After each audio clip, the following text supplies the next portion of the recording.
Hello everyone, आपका MGCI के YouTube channel पर बहुत बहुत स्वागत है। मैं मनीष चौधरी फिर से आपके सामने प्रस्तुत हूं प्रतिज्ञा टेस्ट सीरीज के सॉल्यूशन को लेकर। अब हमारी एफएलटी चालू हो चुकी है, उसका फर्स्ट पेपर ये कंप्लीट हो चुका है। इसका पेपर डिस्क्रिप्शन में दिया हुआ है।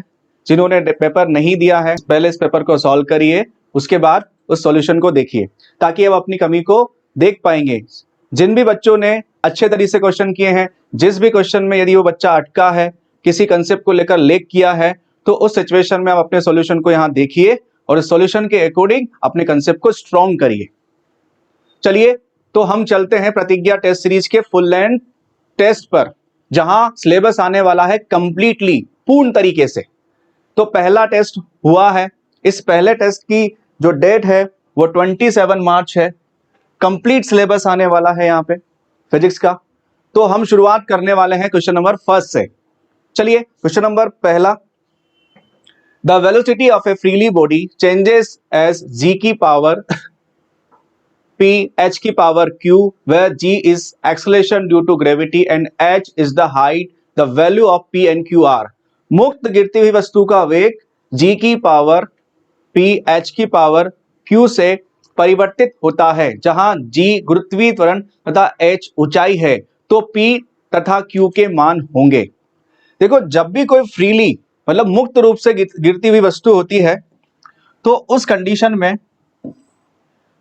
यहां से इनिशियल वेलोसिटी प्रारंभिक वेग शून्य होता है।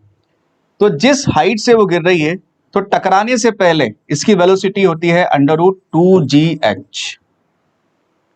तो क्या इसको हम 2gh की पावर 1/2 लिख सकते हैं? क्लियर है? तो v is directly proportional to g की पावर 1/2 और h की पावर 1/2, क्योंकि 2 तो कांस्टेंट है। 2 कांस्टेंट है तो डायरेक्टली प्रोपोर्शनल बोला जा सकता है। अब मुझे इसने कंडीशन दे रखी है g की पावर p, h की पावर q। तो कंपेयर करिए g की पावर p। g दे रखा है, बिल्कुल है। पावर कितनी है? p, इट मींस p कितना हो गया? 1/2। क्या h दे रखा है? बिल्कुल है। पावर कितनी है? q कितना है? h/2। तो यहां पे q कितना हो गया? 1/2। क्लियर है? तो ऑप्शन कौन सा मिल रहा है? Option B is our correct answer. Is it clear? कहानी समझ में आई होगी। आगे बढ़ते हैं नेक्स्ट क्वेश्चन की ओर। Question number second, match the list first with list second. First a option दे रखा है प्लांक कांस्टेंट, लिस्ट सेकंड में उसके जस्ट सामने आपको उसकी विमाएं डायमेंशन दे रखी है। ऐसे ई दे रखा है, वी दे रखा है, पी दे रखा है, एच प्लैंक कांस्टेंट है, ई काइनेटिक एनर्जी है, वी इलेक्ट्रिक पोटेंशियल है और पी लीनियर मोमेंटम है। इधर डायमेंशन दे रखी है आप लोगों को। अब मैच करवाना है आपको। Choose the correct answer from the option given below. Hindi में भी सेम कहानी है। कॉलम फर्स्ट कॉलम सेकंड दे रखा है। एक साइड में आपको भौतिक राशियां दे रखी हैं और दूसरी साइड में उस भौतिक राशियों की विमाएं दे रखी हैं और आपसे बोला गया है नीचे दिए गए विकल्प से सही विकल्प का मान ज्ञात कीजिए। तो चलिए हम मैच करवाते हैं। सबसे पहली कंडीशन है प्लांक कांस्टेंट। प्लांक कांस्टेंट हम लोग जानते हैं कैसे निकलता है। तो E इज इक्वल टू क्या होता है बच्चे? E इज इक्वल टू होता है h new. E means energy और न्यू मीन्स फ्रीक्वेंसी। E ऊर्जा और न्यू आवृत्ति। तो h इज इक्वल टू क्या हो जाएगा? E upon new. एनर्जी की डायमेंशन हम सब लोग अच्छे से जानते हैं, हम ये शुरुआत से ही सिखाया जाता है m1 L2 T-2। और जो न्यू आवृत्ति है, एक्चुअल में आवृत्ति क्या होता है? समय का व्युत्क्रम होता है, इनवर्सली होता है 1/t। तो इसकी जो विमा होती है वो t की पावर -1 होती है। तो यहां पे ये t की पावर -1 हो जाएगा। तो h कितना हो गया बच्चे? h इज इक्वल टू हो गया m1 L2 और ये ऊपर की तरफ जाएगा तो पावर प्लस हो जाएगी, तो -2 + 1 क्या -1 हो जाएगा। चलिए तो h जो मुझे मिला है वो m1 L2 T-1। क्या ये कहानी इसको मैच खा रही है? बिल्कुल खा रही है। चलो अब E गतिज ऊर्जा। गतिज ऊर्जा it means kinetic energy. Kinetic energy, energy का फॉर्मूला क्या होता है? m1 L2 T-2। Dimension formula यही होता है। तो क्या है? m1 L2T-2, तो ऑप्शन इसके लिए क्या ये करेक्ट है, थर्ड। फिर बात करते हैं इलेक्ट्रिक पोटेंशियल, विभवांतर, विद्युत ऊर्जा, ये विभवांतर है, क्लियर है। तो इस विभवांतर की कहानी को हम जानते हैं, V इजिकल टू क्या होता है, U अपॉन Q। U होती है potential energy, electric potential energy, it means विद्युत स्थितिज ऊर्जा। Q होता है आवेश, चार्ज। इसको अब एनर्जी है तो एनर्जी का हम लोग जानते हैं M1 L2T-2, क्लियर है। और Q होता है A1 T1। इसको सॉल्व करेंगे तो M1, अब यहां पे A की जगह दे रखा है I, तो A को I से भी रिप्रेजेंट किया जाता है, क्लियर है ना। तो ये जो हो जाएगा, इसको मैं I भी लिख सकता हूं, तो जनरली इसको लिख दिया जाएगा I। चलिए, तो ये क्या है, I की पावर 1।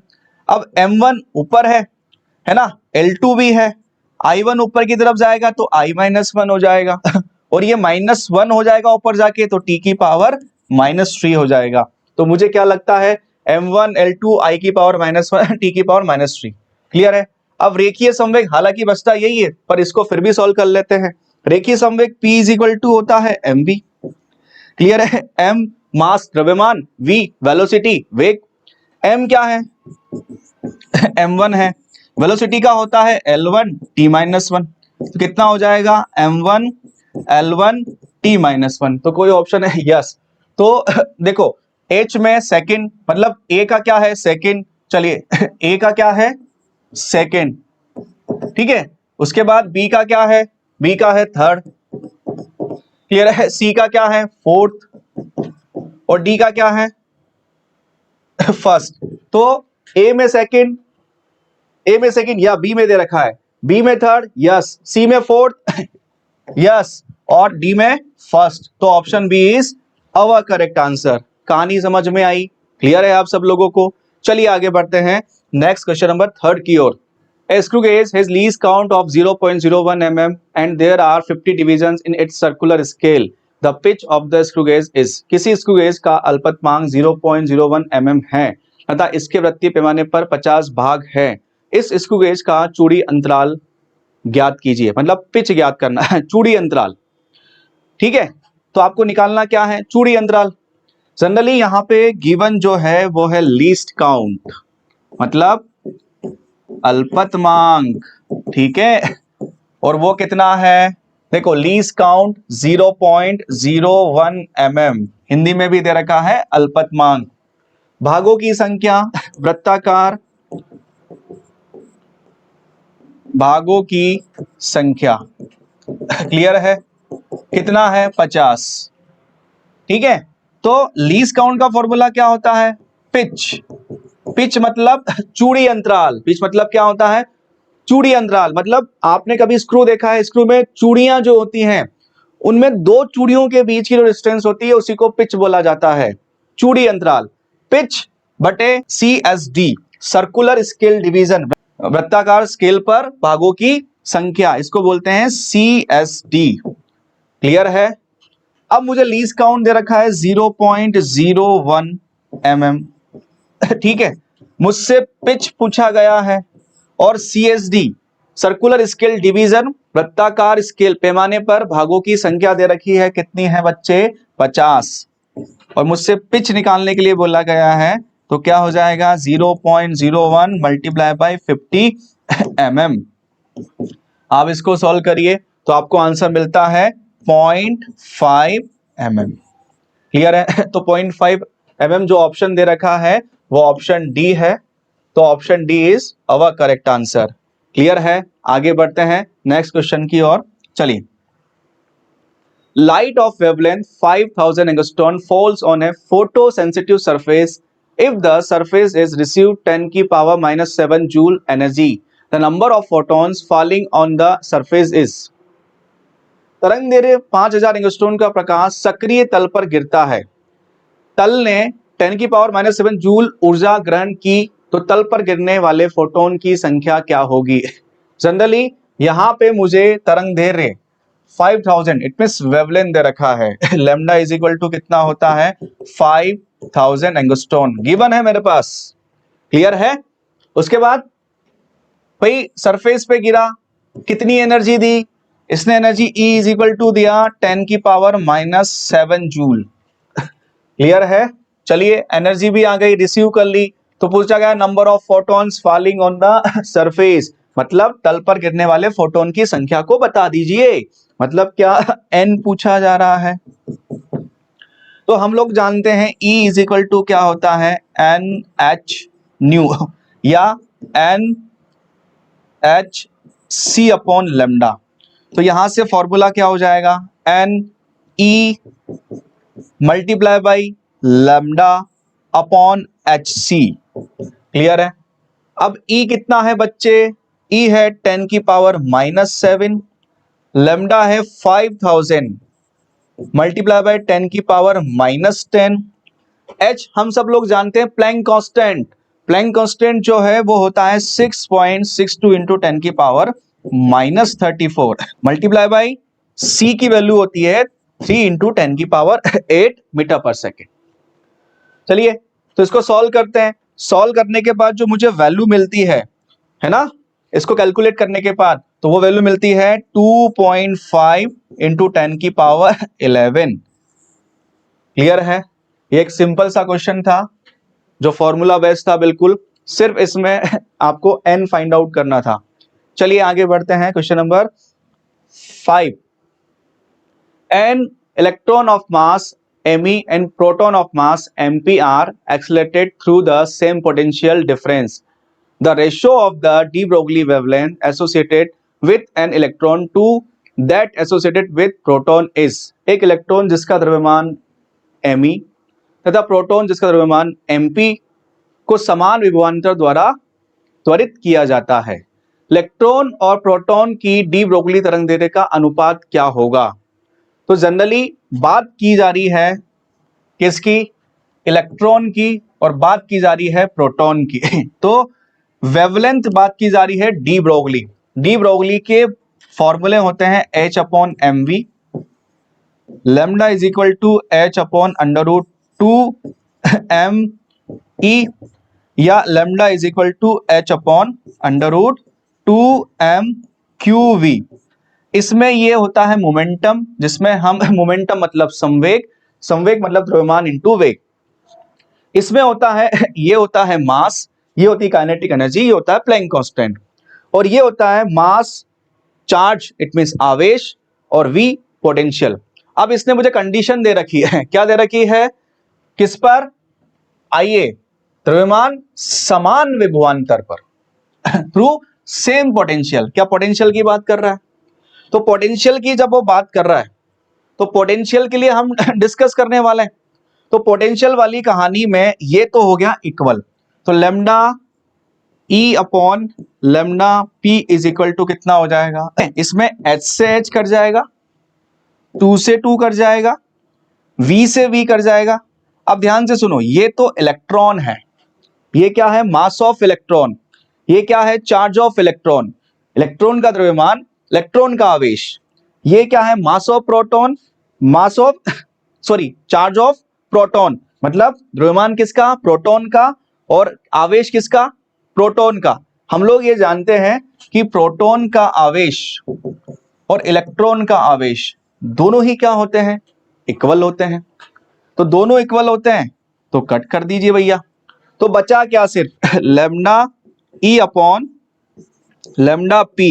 क्या ये इनवर्स हो जाएगा, उल्टा हो जाएगा? तो बचा आपके पास √mp अपॉन me। क्लियर है? तो कोई ऑप्शन है हमारे पास? Yes, √mp upon me। Option D is our correct answer. Clear है? चलो कहानी को थोड़ा सा और आगे बढ़ाते हैं, क्वेश्चन नंबर 6 की ओर ले जाकर। इन द रिएक्शन, आपके सामने एक रिएक्शन है, ठीक है?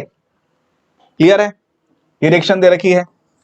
If the binding energy of 2H1, 3H1 and 4He2 are respectively A, B and C in mega electron volt, then the energy in mega electron volt released in this reaction is। अभिक्रिया दे रखी है, ठीक है? इसमें आपको hydrogen दे रखे हैं, ठीक है, समस्थानिक दे रखे हैं, और एक हीलियम दे रखा है कि बंधन ऊर्जाएं A, B और C दे रखा है। किसमें है, मेगा इलेक्ट्रॉन वोल्ट। तो अभिक्रिया में मुक्त ऊर्जा बाइंडिंग एनर्जी पूछी जा रही है मेगा इलेक्ट्रॉन वोल्ट में। तो जनरली क्या होता है भाई, आपको प्रोडक्ट क्या मिला, क्या आपको प्रोडक्ट ये मिला, किससे मिला, इससे मिला, तो इसकी एनर्जी में से आप क्या इन दोनों की एनर्जी को माइनस कर दोगे।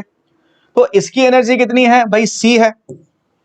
टोटल एनर्जी निकालनी है ना मुझे टोटल एनर्जी, बाइंडिंग एनर्जी मुझे निकालनी है।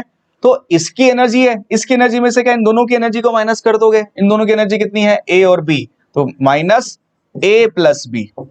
ठीक है, अब इसको थोड़ा सा ओपन करिए, तो C minus A minus B. तो मुझे कोई ऑप्शन मिल रहा है yes, option B is our correct answer.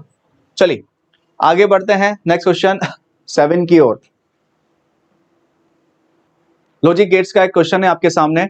The figure show a logic circuit with two inputs A and B are the output C, the voltage wave from across A and B C are as given, the logic circuit is. आपके सामने एक circuit दे रखा है, मतलब signals दे रखे हैं, ये ए और बी क्या है, सिग्नल्स है बच्चे, और इसका ये आउटपुट है। क्लियर है।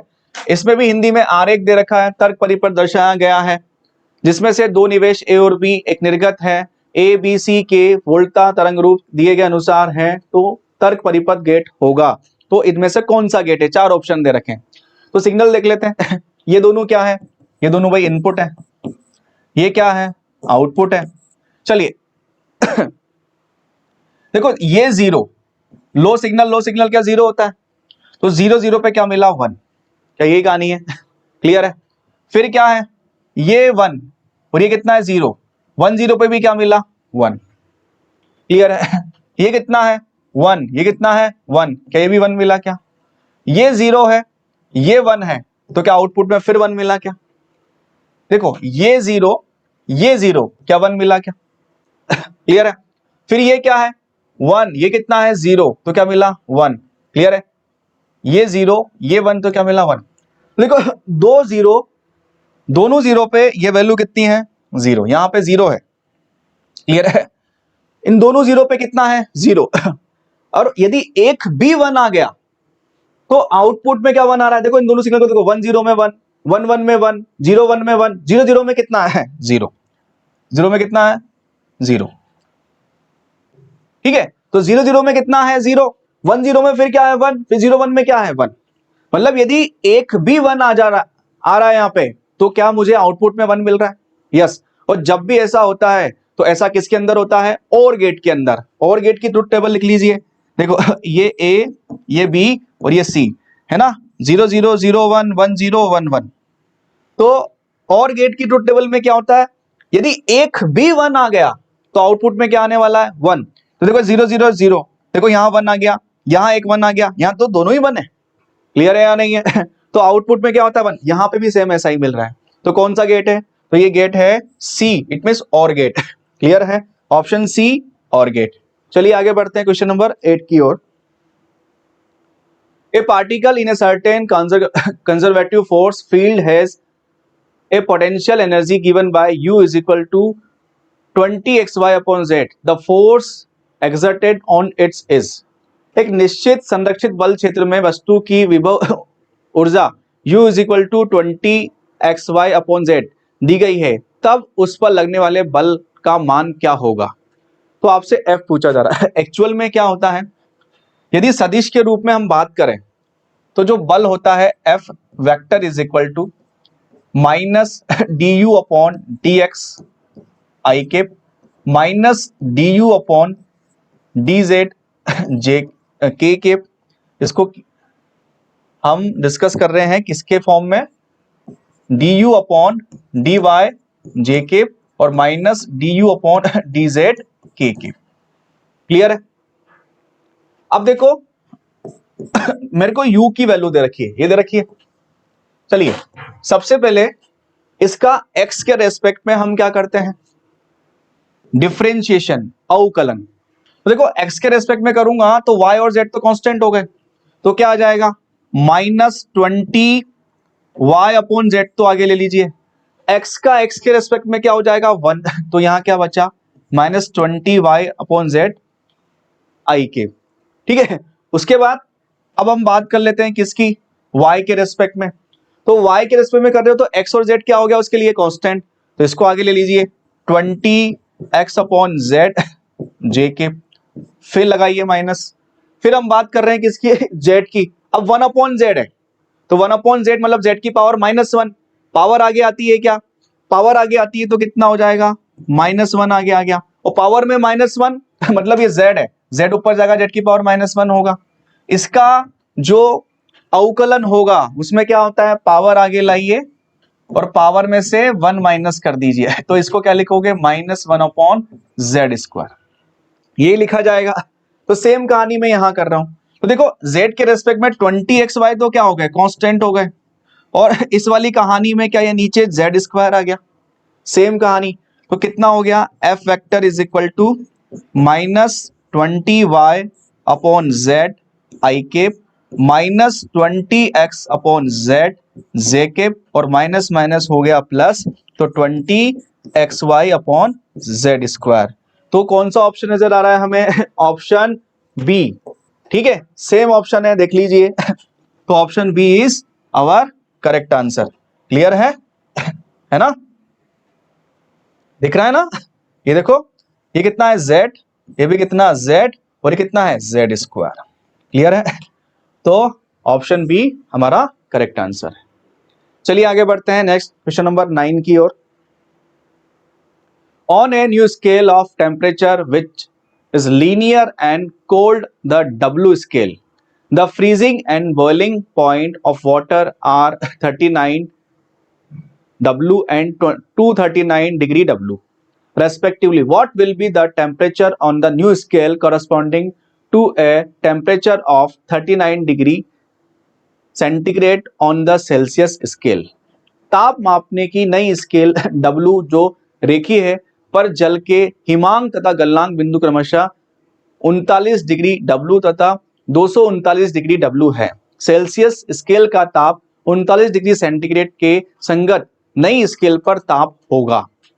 तो देखो इसका एक फॉर्मूला है कन्वर्जन का, कन्वर्जन का फॉर्मूला क्या है, C माइनस 0/100, मतलब ये डिविजन्स होते हैं, इज इक्वल टू कोई सा भी स्केल आ जाइए, है ना। देखो फेरेट के लिए होता है F माइनस 32/180, और मान लीजिए कोई एक नया स्केल बना दिया गया तो नए स्केल में क्या होता है, मान लीजिए वो स्केल पूछा गया है ना, उसका मान है x माइनस उसका लोअर पॉइंट, ठीक है, तो lower temperature point LTP minus upon STP minus LTP, है ना, ये निम्न ताप वाला बिंदु, ठीक है, x माइनस निम्न ताप जो भी आपको बनाने के लिए बोला गया, क्या बनाने के लिए बोला गया है, W, तो हम यहां पे क्या W लिख दें क्या, है ना, वो कुछ भी बनाया जा सकता है। क्लियर है, तो आगे वाली कहानी पर डिस्कस करते हैं।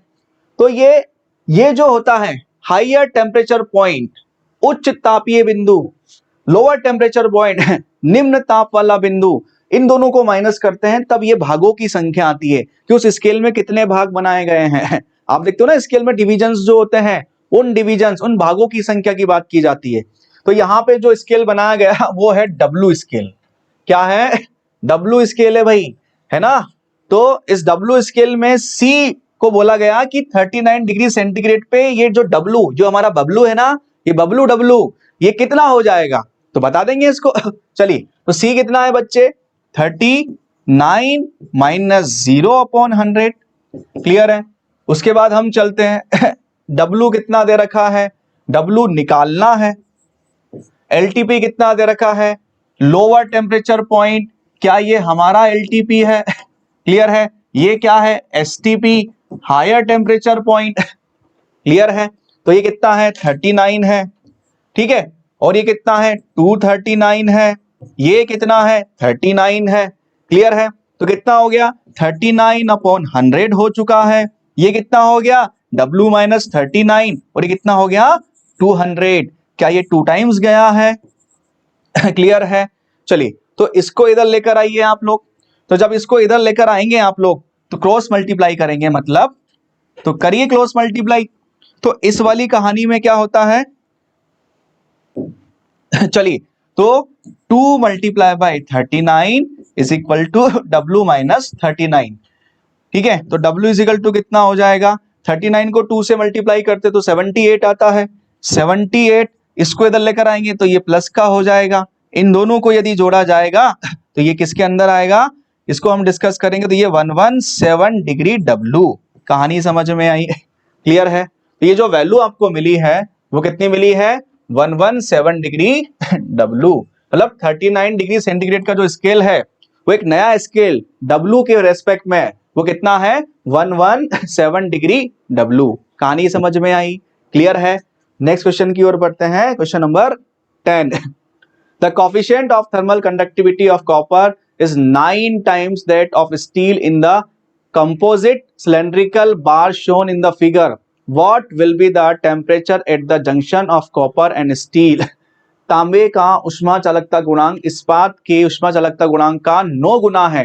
चित्र में दिखाई गई संयुक्त बेलनाकार छड़ के संधि स्थल का तापमान कितना होगा? देखिए ये संधि स्थल दे रखा है, अरे है या नहीं? ये संधि स्थल है, इसको मान लीजिए T। क्लियर है? अरे बोलिए। पर इसने क्या बोला, ध्यान से सुनना, किसका, तांबे का उष्मा चालकता गुणांक इस्पात के उष्मा चालकता गुणांक का क्या है, 9 गुना। इस्पात मतलब स्टील, स्टील का कितना, 9 गुना, मतलब ये कितना है K, तो ये कितना हो गया 9K। कहानी समझ में आती है? पर ये सारी कहानी स्टेडी स्टेट है ना, स्थायी अवस्था में अकॉर्डिंग बात की जाती है। तो स्थायी अवस्था में क्या होता है, जो उष्मा प्रवाह की दर है, मतलब तापीय धारा जो भी है वो क्या होती है, इक्वल होती है। कॉपर की भी इक्वल होगी, किसके किसके इक्वल होगी बच्चे, स्टील के, इस्पात के। क्लियर है? तो फॉर्मूला क्या होता है भाई, के। अब यहाँ पे फॉर्मूला होता है dQ/dt का, मैं यहां लिख देता हूं, वो क्या होता है, KA∆T/L। L जो होती है वो ये डिस्टेंस होती है। समझ में आया आप लोगों को? क्लियर है?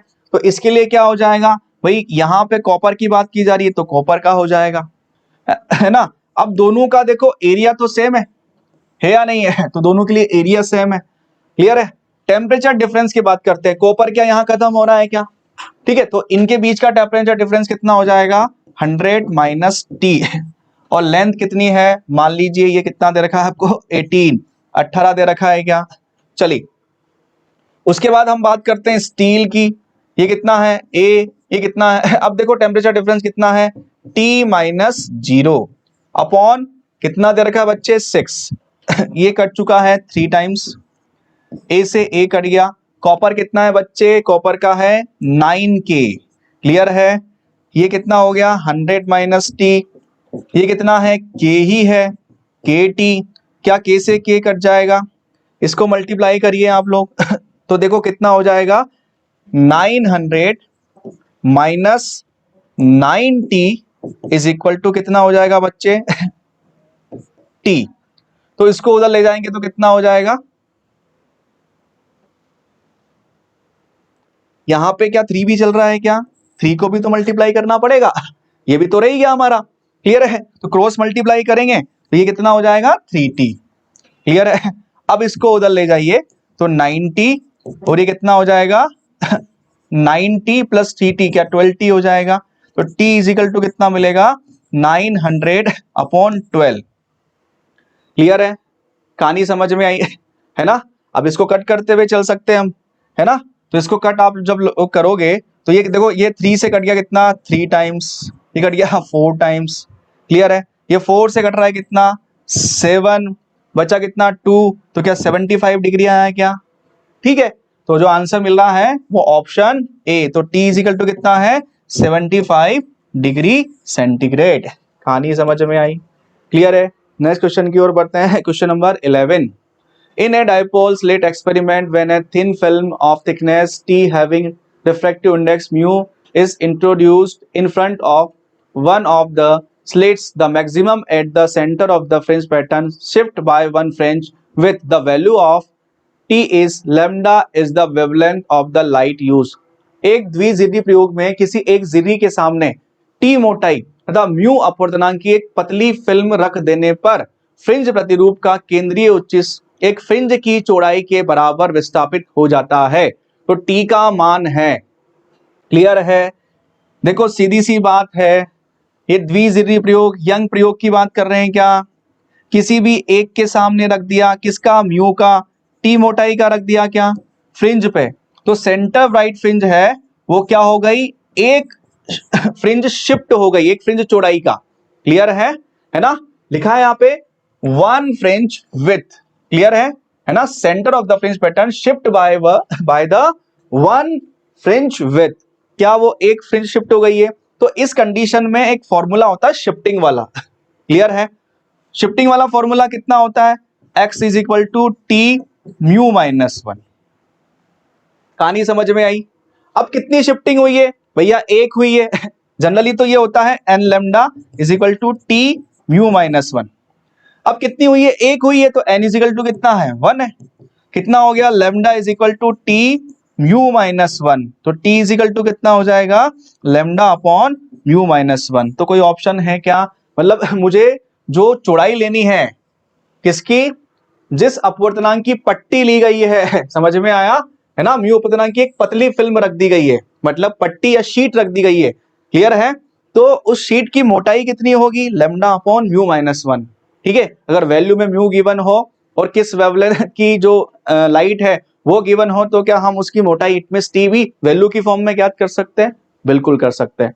चलिए क्वेश्चन नंबर, तो यहाँ पे जो ऑप्शन है मेरा, ऑप्शन कौन सा है, option D is our correct answer. Clear है, चलिए तो आगे बढ़ते हैं क्वेश्चन नंबर 12 की ओर। 1 mole of a gas with gamma is equal to 7/5 is mixed with 1 mole of gas with gamma is equal to 5/3. Then the value of gamma for the resulting mixture is. Question number 12, gamma is equal to 7/5 is 1 mole gas. Gamma is equal to 5/3 is 1 mole gas के साथ मिश्रित की जाती है। परिणामी मिश्रण में gamma का मान होगा। जब भी दो गैसों का मिश्रण किया जाता है तो उसके लिए एक फॉर्मूला होता है। फॉर्मूला क्या होता है, N1 plus N2 upon gamma minus one. ये रिजल्टेंट है, क्या एक गैस मिलाई गई उसके मोल की संख्या अपॉन उसका गामा 1 माइनस वन। इसको मैं 1 बोल दूं क्या, इस वाले को हम 1 मान लेते हैं और इस वाले को 2 मान लेते हैं, क्या दो गैसें हैं क्या, चलिए ये 1 और 2 हो गया। क्लियर है, तो उसका जो मिक्सचर होता है, अब दोनों की कहानी है, तो N2 अपॉन कितना हो जाएगा, गामा 2 माइनस 1। कहानी क्लियर है, कोई डाउट है आप लोगों को इसमें, नहीं है। तो N1 कितना है भाई, N1 मुझे दे रखा है 1 मोल। ठीक है, ये हो गया N1। फिर मुझे क्या दे रखा है, ये भी देखो 1 मोल दे रखा है दूसरी गैस का, तो N2 भी कितना हो गया 1 मोल। देखो यहां पर भी है, ये N1 है और ये क्या है N2 है। क्लियर है, चलिए तो कितना हो गया है ना, तो 1 plus 1 upon gamma minus 1 is equal to 1 upon gamma 1 कितना है 7/5 माइनस 1 प्लस 1 अपॉन देखो गामा 2 कितना है 5/3 माइनस 1। चलिए तो ये कितना हो गया 2 अपॉन गामा माइनस 1। इसका एलसीएम कितना हो जाएगा, एलसीएम आ जाएगा 5, 7 माइनस 5 क्या 2 आ जाएगा, डायरेक्ट लिख देते हैं इसको। चलिए तो डायरेक्ट लिख देते हैं, तो कितना आ जाएगा, चलिए तो आगे बढ़ते हैं 1 अपॉन 2/5 प्लस ये कितना हो जाएगा 1 अपॉन 2/3। इसको और आगे सॉल्व करते हैं तो कितना हो जाएगा 2 अपॉन गामा माइनस 1। चलो क्लियर है, तो कितना हो जाएगा इज इक्वल टू 5/2 प्लस 3/2, तो कितना हो जाएगा 2 अपॉन गामा माइनस 1, ये हो गया 8/2। कितने टाइम्स 4, कितने टाइम्स 2, क्या क्रॉस मल्टीप्लाई करें तो 1 इज इक्वल टू, इसको क्रॉस मल्टीप्लाई करिए इधर, कितना हो जाएगा 2 गामा माइनस 2, इधर लेकर आइए इसको, तो 2 गामा इज इक्वल टू कितना हो जाएगा 3, तो गामा इज इक्वल टू कितना हो गया 3/2। समझ में आया, क्लियर है। चलिए तो option C is our correct answer.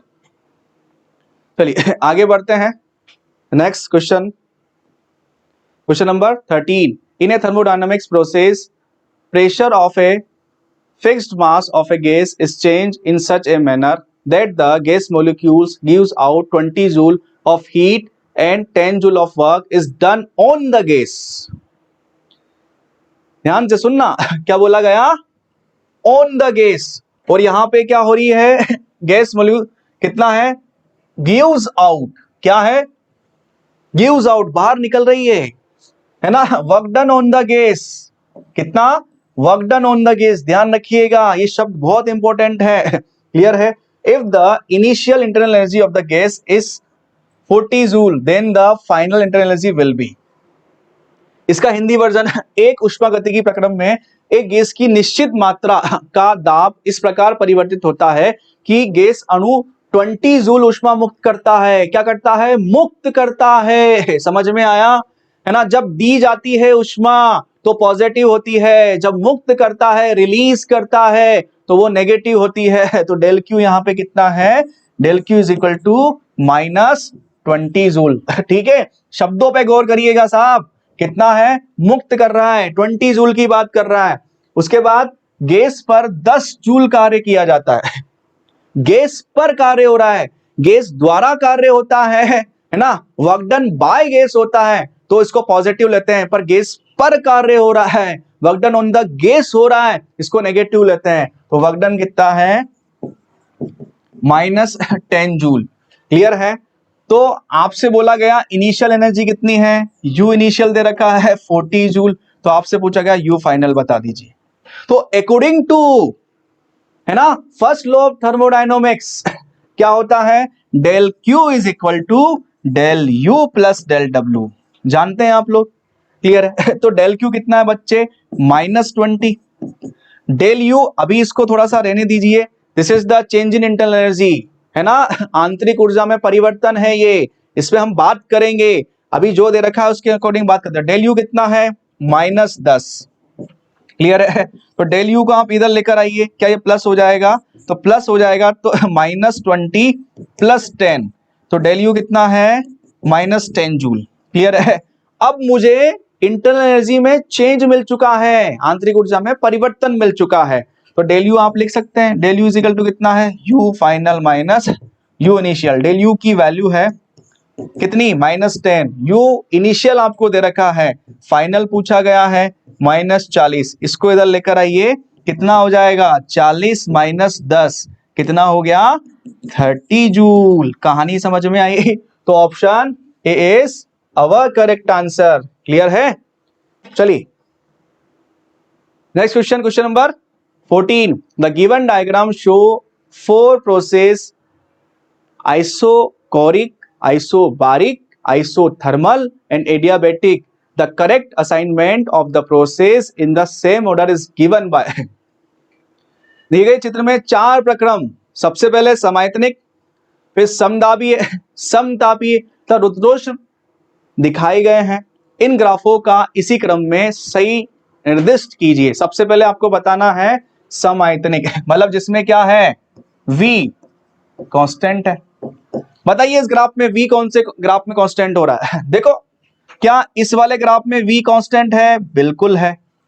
Clear है। तो कौन सा ग्राफ हो गया? सबसे पहले आ गया भैया D। दूसरा बोला समदाबी है। क्लियर है। तो समदाबी में कौन? भैया P नियत है, P कांस्टेंट है। P कांस्टेंट है मतलब क्या है? P कांस्टेंट मतलब दाब कांस्टेंट। क्या इसमें दाब नियत है ना? इस वाले में क्या दाब नियत है क्या? चलिए भाई बिल्कुल है ना, ये दाब नियत हो गया। तो किसमें नियत है? ए में। तो सेकंड वाला क्या हो गया? ए हो गया। फिर बात करते हैं समतापी और रुद्रोष्म। देखो, समतापी और रुद्रोष्म दोनों में आप प्रेशर बढ़ाएंगे या वॉल्यूम बढ़ाएंगे तो प्रेशर क्या होता है? कम होता है, परंतु दोनों के ग्राफ थोड़े अलग होते हैं। समतापीय प्रक्रम आइसोथर्मल प्रोसेस स्लो प्रोसेस होता है, जिसमें आयतन के बढ़ाने पर ताप धीरे धीरे कम होता है। ये कैसा प्रोसेस? स्लो। तो इसका ग्राफ ये होता है। ये किसका है? आइसोथर्मल, समतापीय, जिसमें धीरे धीरे कम हो रहा है, ये क्या है? आइसोथर्मल। क्लियर है। और ये जिसमें तेजी से एकदम से प्रेशर कम होता है, इसको बोलते हैं सडन प्रोसेस। ये किसमें होता है? रुद्रोष्म, एडियाबेटिक में। किसमें होता है ये? एडियाबेटिक। समझ में आया? इसको बोलते हैं रुद्रोष्म प्रक्रम। क्लियर है। तो ये वाला ग्राफ मुझे जो दिख रहा है नीचे वाला, ये किसका है? एडियाबेटिक है भाई, है या नहीं है? तो मुझे मिल गया, देखो यहां पे सबसे पहले मिल गया था D, फिर मिल गया A, फिर मुझे ये एडियाबेटिक है, और ये क्या है? समतापीय, मतलब आइसोथर्मल। क्लियर है? तो समतापीय आइसोथर्मल वाला जो पार्ट है वो कौन सा है? बी। क्लियर है? फिर बात की जा रही है किसकी? रुद्रोष्म की, मतलब एडियाबेटिक की, तो वो ऑप्शन कौन सा है? सी। क्लियर है? तो डी ए बी सी कौन सा है? D A B C, yes, option D is our correct answer, है ना? ठीक है, सबसे पहले कौन? समआयतनिक, क्या डी ले लिया क्या? चलिए, फिर उसके बाद कौन? समदाबीय, क्या ए ले लिया क्या? ठीक है, उसके बाद कौन? समतापीय, क्या समतापी वाला बी ले लिया क्या? फिर उसके बाद कौन? रुद्रोष्म, क्या सी ले लिया क्या? तो डी ए बी सी, क्या ऑप्शन डी है? यस, तो option D is our correct answer. चलते हैं नेक्स्ट क्वेश्चन की ओर। Yes, determine the electric dipole moment of the system of three charges placed on the vertices of an equilateral triangle as shown in the figure. चित्र में दिए गए तीन आवेशों को एक समबाहु त्रिभुज के सिरों पर रखे हैं के निकाय का विद्युत द्विध्रुव आघूर्ण ज्ञात कीजिए। देखो, आपके सामने एक डायग्राम बना रखा है। क्लियर है ना? अब द्विध्रुव की बात कर रहे हैं, तो द्विध्रुव क्या होता है भाई? द्विध्रुव होता है दो आवेशों जिनके मैग्नीट्यूड इक्वल हो तथा चार्जेस क्या हो? जिनके चार्जेस क्या हो? जिन चार्जेस के मैग्नीट्यूड इक्वल हो और जिनका नेचर क्या हो? अपोजिट हो। क्लियर है? तो इस वाली कहानी में क्या होगा? और कुछ डिस्टेंस पे रखे हुए हो, तो इसको क्या बोलते हैं? डाइपोल। अब ये कॉम्बिनेशन हम यहां बना लेते हैं। तो मैं एक काम करता हूं ना, मैं इस -2q को दो पार्ट में तोड़ लेता हूं। चलिए, थोड़ा सा अलग कलर ले लेते हैं। एक थोड़ा -q, ठीक है, और एक और थोड़ा -q। क्लियर है? तो एक तो इसके साथ हो जाएगा, होगा या नहीं होगा? तो -q, और इसकी दिशा होती है माइनस से प्लस की ओर। क्लियर है? और इसमें जो डाइपोल मोमेंट निकाला जाता है वो होता है, मान लीजिए इनके बीच की डिस्टेंस कितनी दे रखी है? l। जैसे कितनी है? l। तो चार्ज मतलब आवेश मल्टीप्लाई बाय मतलब गुणा किसके? उन दोनों के बीच की डिस्टेंस कितना हो जाएगा? QL। और दिशा जो होती है वो क्या होती है? माइनस से प्लस की ओर। तो जो इसका जो मुझे मिला P, क्या वही मिलेगा क्या? तो -q और +q है, तो ये भी मुझे मिला P। मिला या नहीं मिला? और देखो, इसमें भी -q +q है, तो दोनों का मैग्नीट्यूड तो सेम होने वाला है, दिशा अलग हो जाएगी। तो इसका भी क्या हो गया? P। कहानी समझ में आई? क्लियर है? अब देखो, ये जो त्रिभुज है ये इक्वी ट्राइंगल है। देखो, इक्विलेटरल ट्राइंगल है या नहीं है? समबाहु त्रिभुज है, तो मुझे पता है इसके बीच का कोण 60 डिग्री। क्लियर है? तो ये वाला कोण कितना हो जाएगा? ये वाला कोण हो गया 30 डिग्री। हुआ या नहीं हुआ? तो ये कोण 30 डिग्री, तो ये वाला भी कितना हो गया? 30। अरे है या नहीं है? अब ये 30 है, तो इसको बोला जाएगा P cos 30, और ये क्या हो जाएगा? P sin 30। क्लियर है? ऐसे सेम कहानी इसकी भी हो जाएगी। ये वाला एंगल कितना हो गया? 30, तो ये क्या हो जाएगा? P cos 30, और ये क्या हो जाएगा? P sin 30। देखो, दोनों के magnitude same, direction opposite, cancel out. क्या कट हो जाएगा? ये इससे कट चुका है। अब ध्यान से देखिए, यहां मुझे जो वैल्यू मिली है, नेट जो मुझे मिल रहा है वो क्या मिल रहा है? 2p cos 30। क्लियर है? और डायरेक्शन क्या मिल रही है? जो मुझे p नेट मिल रहा है, और डायरेक्शन क्या मिल रही है? -jk। चलिए, -jk। तो अब वैल्यू रखते हैं, माइनस आगे ले लीजिए। 2p की वैल्यू कितनी है? QL, और cos 30 होता है √3/2। 2 से 2 कट जाएगा, और यहां j चल रहा है, तो p नेट की वैल्यू कितनी हो गई बच्चे? वेक्टर की फॉर्म में वो हो जाएगा आपका -√3QL। क्लियर है? फिर साथ में क्या दिशा है? j, तो -jk है, तो इसलिए आंसर कौन सा है? C। तो हमारा आंसर कौन सा? C is correct answer. चलिए, क्वेश्चन नंबर 16 की ओर बढ़ते हैं। If a wire of resistance R is melted and recasted to half of its length, then the new resistance of the wire will be. इसका Hindi version हम discuss कर रहे हैं। क्वेश्चन नंबर 16, R ओम प्रतिरोध वाले तार को गलाकर नया तार बनाते हैं जिसकी लंबाई प्रारंभिक लंबाई की क्या है? आधी। समझ में आया? क्या कर दिया इसको? आधा कर दिया भाई। चलो, तो तार का नया प्रतिरोध होगा, तो नई कहानी पूछी गई है। पहले मान लो क्या था? R, लेंथ क्या थी? L, तो ρL/A। क्लियर है? अब वॉल्यूम कंजर्व होता है, वॉल्यूम क्या होता है, कंजर्व होता है। इस वजह से यदि लेंथ पहले की कंडीशन में L/2 हो रही है, क्लियर है, तो एरिया क्या हो जाता है, जस्ट डबल। क्लियर है, तो R is equal to rho L/A है। तो नया वाला जो बनने वाला है भाई, बना तो उसी से है, ठीक है, तो उसका रो विशिष्ट प्रतिरोध, स्पेसिफिक रेजिस्टेंस, वो तो सेम रहने वाला है ना। चेंज किस में आया, नया L डैश और A dash, L dash L/2 और A dash just double 2A। Clear है, तो R डैश कितना हो जाएगा, रो, इसको ले लिया आपने L/2 और ये कितना हो गया 2A, ठीक है, इस 2 को इस 2 से मल्टीप्लाई करेंगे तो ये हो गया 1/4 रो L/A। क्या पहले यही था या नहीं था, था ना, तो पहले का कितना हो गया, R dash is equal to R/4, क्या 1/4, एक चौथाई हो चुका है। तो कोई ऑप्शन नजर आ रहा है, yes, option A is our correct answer. चलिए नेक्स्ट क्वेश्चन की ओर बढ़ते हैं, question number 17।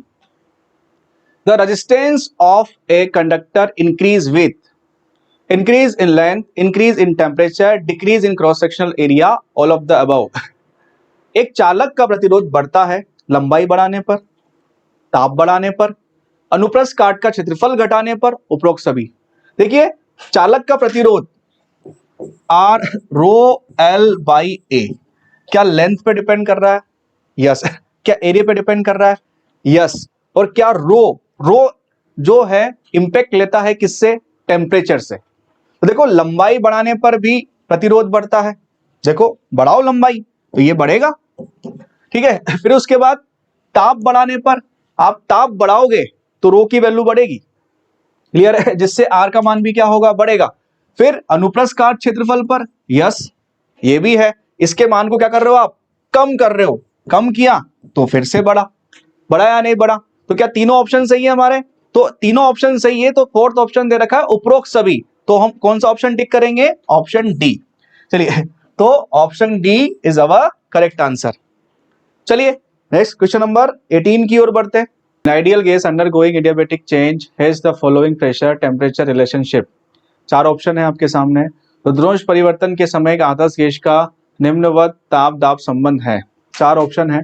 Generally adiabatic process की जब भी बात होती है तो एडियाबेटिक प्रोसेस के लिए पी, वी और टी तीनों में चेंजेस आते हैं, ठीक है, तीनों में चेंज, और तीनों को अकॉर्डिंग इक्वेशंस डिफाइन होती है। तो एक होता है पी वी की power gamma is equal to constant, एक इक्वेशन होती है टी की पावर गामा वी की power gamma -1 is equal to constant, और एक इक्वेशन होती है टी की पावर गामा पी की power 1 minus gamma is equal to constant. Clear है, इन तीन इक्वेशन में से कौन सी इक्वेशन हमारी मैच खा रही है उसको हम चेक कर लेते हैं। फर्स्ट इक्वेशन पी की पावर 1 माइनस गामा टी की पावर गामा, यस ये करेक्ट है, क्लियर है। पी की पावर गामा ये नहीं है, ये भी नहीं है, और देखो इसमें गामा -1 है जबकि यहाँ पे 1 माइनस गामा आता है, इसलिए ये भी गलत है। तो ऑप्शन 18 हमारा, ऑप्शन 18 का जो आंसर है वो option A is correct answer. Clear है, तो क्वेश्चन 18 का आंसर ऑप्शन ए। चलिए आगे बढ़ते हैं, next question number 19। Equation of motion in the same direction are given by y1 2a sin omega t minus kx, y2 2a sin omega t minus kx minus theta. The amplitude of the medium particle is. समान दिशा में चलने वाली दो तरंगों का समीकरण y1 दे रखा है, y2 दे रखा है, इनका परिणामी आयाम आपसे पूछा गया है। तो जनरली दो इक्वेशंस है, इन दो इक्वेशंस के आयाम दे रखे हैं। मान लीजिए इसका a1 है, इसका a2 है, आयाम मतलब एम्पलीट्यूड मैक्सिमम वैल्यू, क्लियर है। तो और इनके बीच का फेज डिफरेंस भी दे रखा है, क्लियर है, ये फेज है और ये फेज है, तो इन दोनों के बीच में फेज डिफरेंस कितना है, del phi is equal to theta. Count कर लीजिए, माइनस कर देते हैं पहले में से दूसरे, यदि कला, फेज मतलब कला को माइनस करेंगे तो आपको थीटा मिलेगा। तो इन दोनों का परिणामी आयाम यदि ज्ञात करना होता है तो n8 का फॉर्मूला होता है under root a1 square plus a2 square plus 2a1 a2 cos del phi. Del phi मतलब फेज डिफरेंस, मतलब कला का अंतर, कालांतर। अब यहाँ पे ए नेट देखिए कितना है, 2a का होल स्क्वायर प्लस 2a का whole square plus 2 multiply by 2a cos theta, del phi phase difference कितना है थीटा। तो ए नेट कितना हो जाएगा, ये हो जाएगा आपका 4a square plus 4a square plus देखो 2 क्या 8 हो जाएगा, 8a स्क्वायर कॉस थीटा। एक रिलेशन होता है, पहले हम इसको सॉल्व कर ले। तो a net is equal to कितना हो जाएगा, 8a square plus 8a square cos theta. A net कितना हो जाएगा, कॉमन लीजिए यहां से 8a स्क्वायर आप कॉमन लेंगे, बचेगा 1 प्लस कोस थीटा। क्लियर है, ये 1 प्लस कोस थीटा है। तो हमने एक फॉर्मूला पढ़ा है, cos 2 theta is equal to 2 cos square theta minus 1। ठीक है, तो यदि कॉस थीटा की फॉर्म में लिखा जाएगा तो क्या हो जाएगा, 2 cos square theta by 2 minus 1।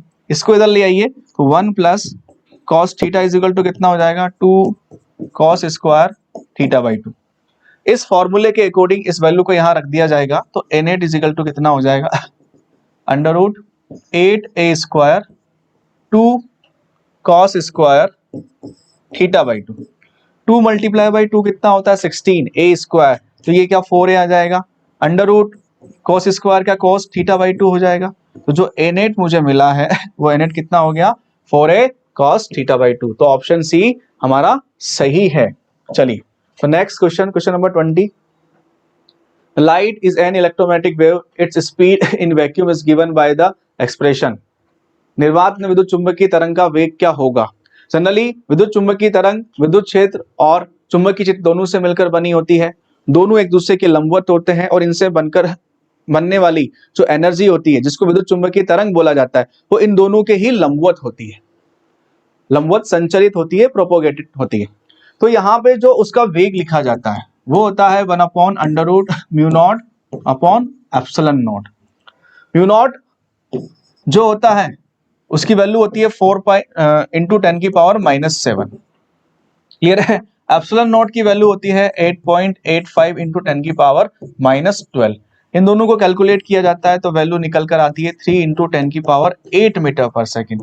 This is the light velocity. क्या है, प्रकाश का वेग है और प्रकाश के वेग से ही क्या विद्युत चुंबकीय तरंग चलती है। इसीलिए जो यहाँ पे ऑप्शन है वो ऑप्शन क्या है, ऑप्शन डी हमारा सही आंसर है। क्वेश्चन नंबर 21 की ओर बढ़ रहे हैं।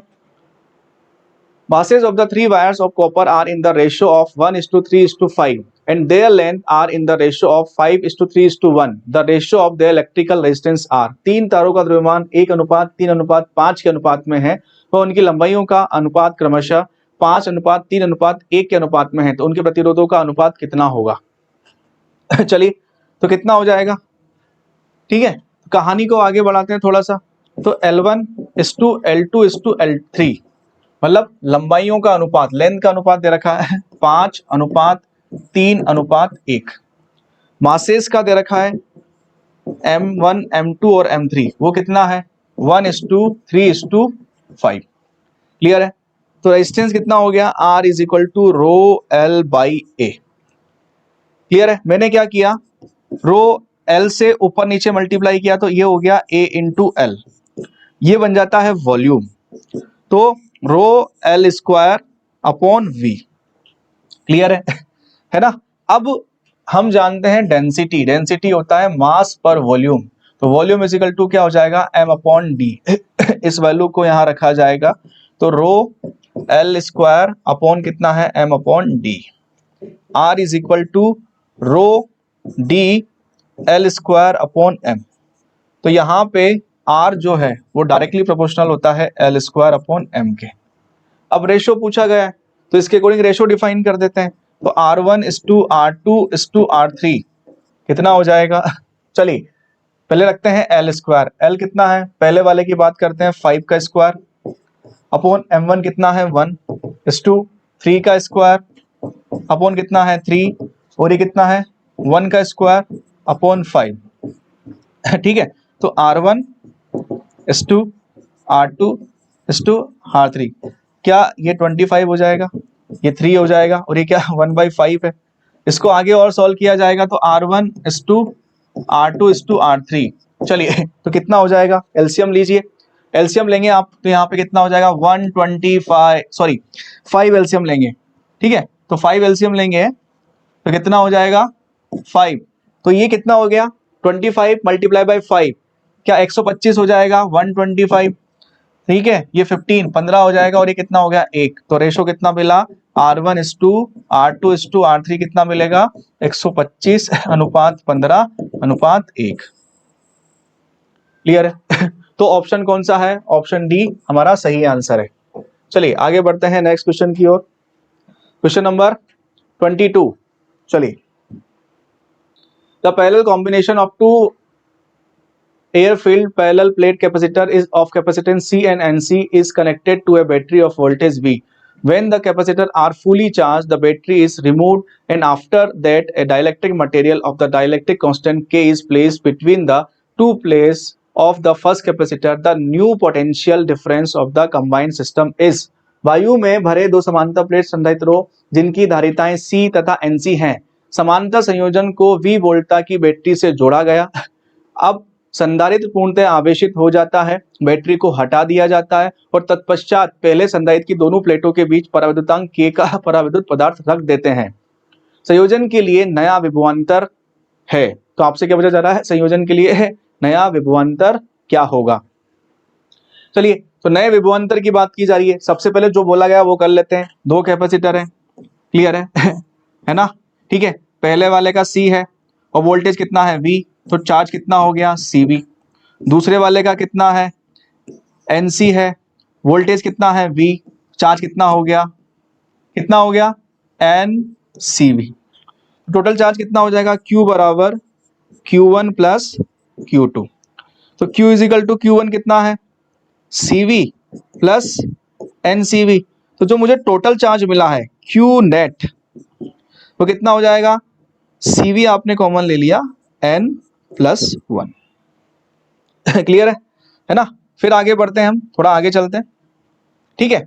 फिर इसने क्या बोला, इसने बोला जब संधारित्र पूर्णतः आवेशित हो जाता है तो बैटरी को हटा दिया गया, तत्पश्चात पहले संधारित्र को दोनों प्लेटों के बीच पराविद्युतांक K डाला गया, ठीक है ना। After that dielectric material of dielectric constant K is placed between two places of the first capacitor. मतलब दोनों की हम बात कर रहे हैं, क्लियर है। तो पहले वाली कहानी में क्या डाल दिया गया, K डाल दिया गया, K डाइलेक्ट्रिक मटेरियल। तो कैपेसिटेंस जो नया बनता है वो क्या KC हो जाता है क्या, और पहले वाला तो NC है या नहीं है। तो आपसे पूछा the new potential difference of the combined system, इस कंबाइंड सिस्टम का न्यू पोटेंशियल डिफरेंस कितना हो जाएगा। क्लियर है, संयुक्त संयोजन के लिए नया विभवांतर। तो टोटल पोटेंशियल कितना होता है, टोटल चार्ज अपॉन टोटल संधारित्र कैपेसिटर। तो टोटल संधारित्र कितना हो जाएगा इस कंडीशन में, C नेट लिखिए कितना है KC प्लस NC। C आप कॉमन लेंगे तो क्या बचेगा K plus N।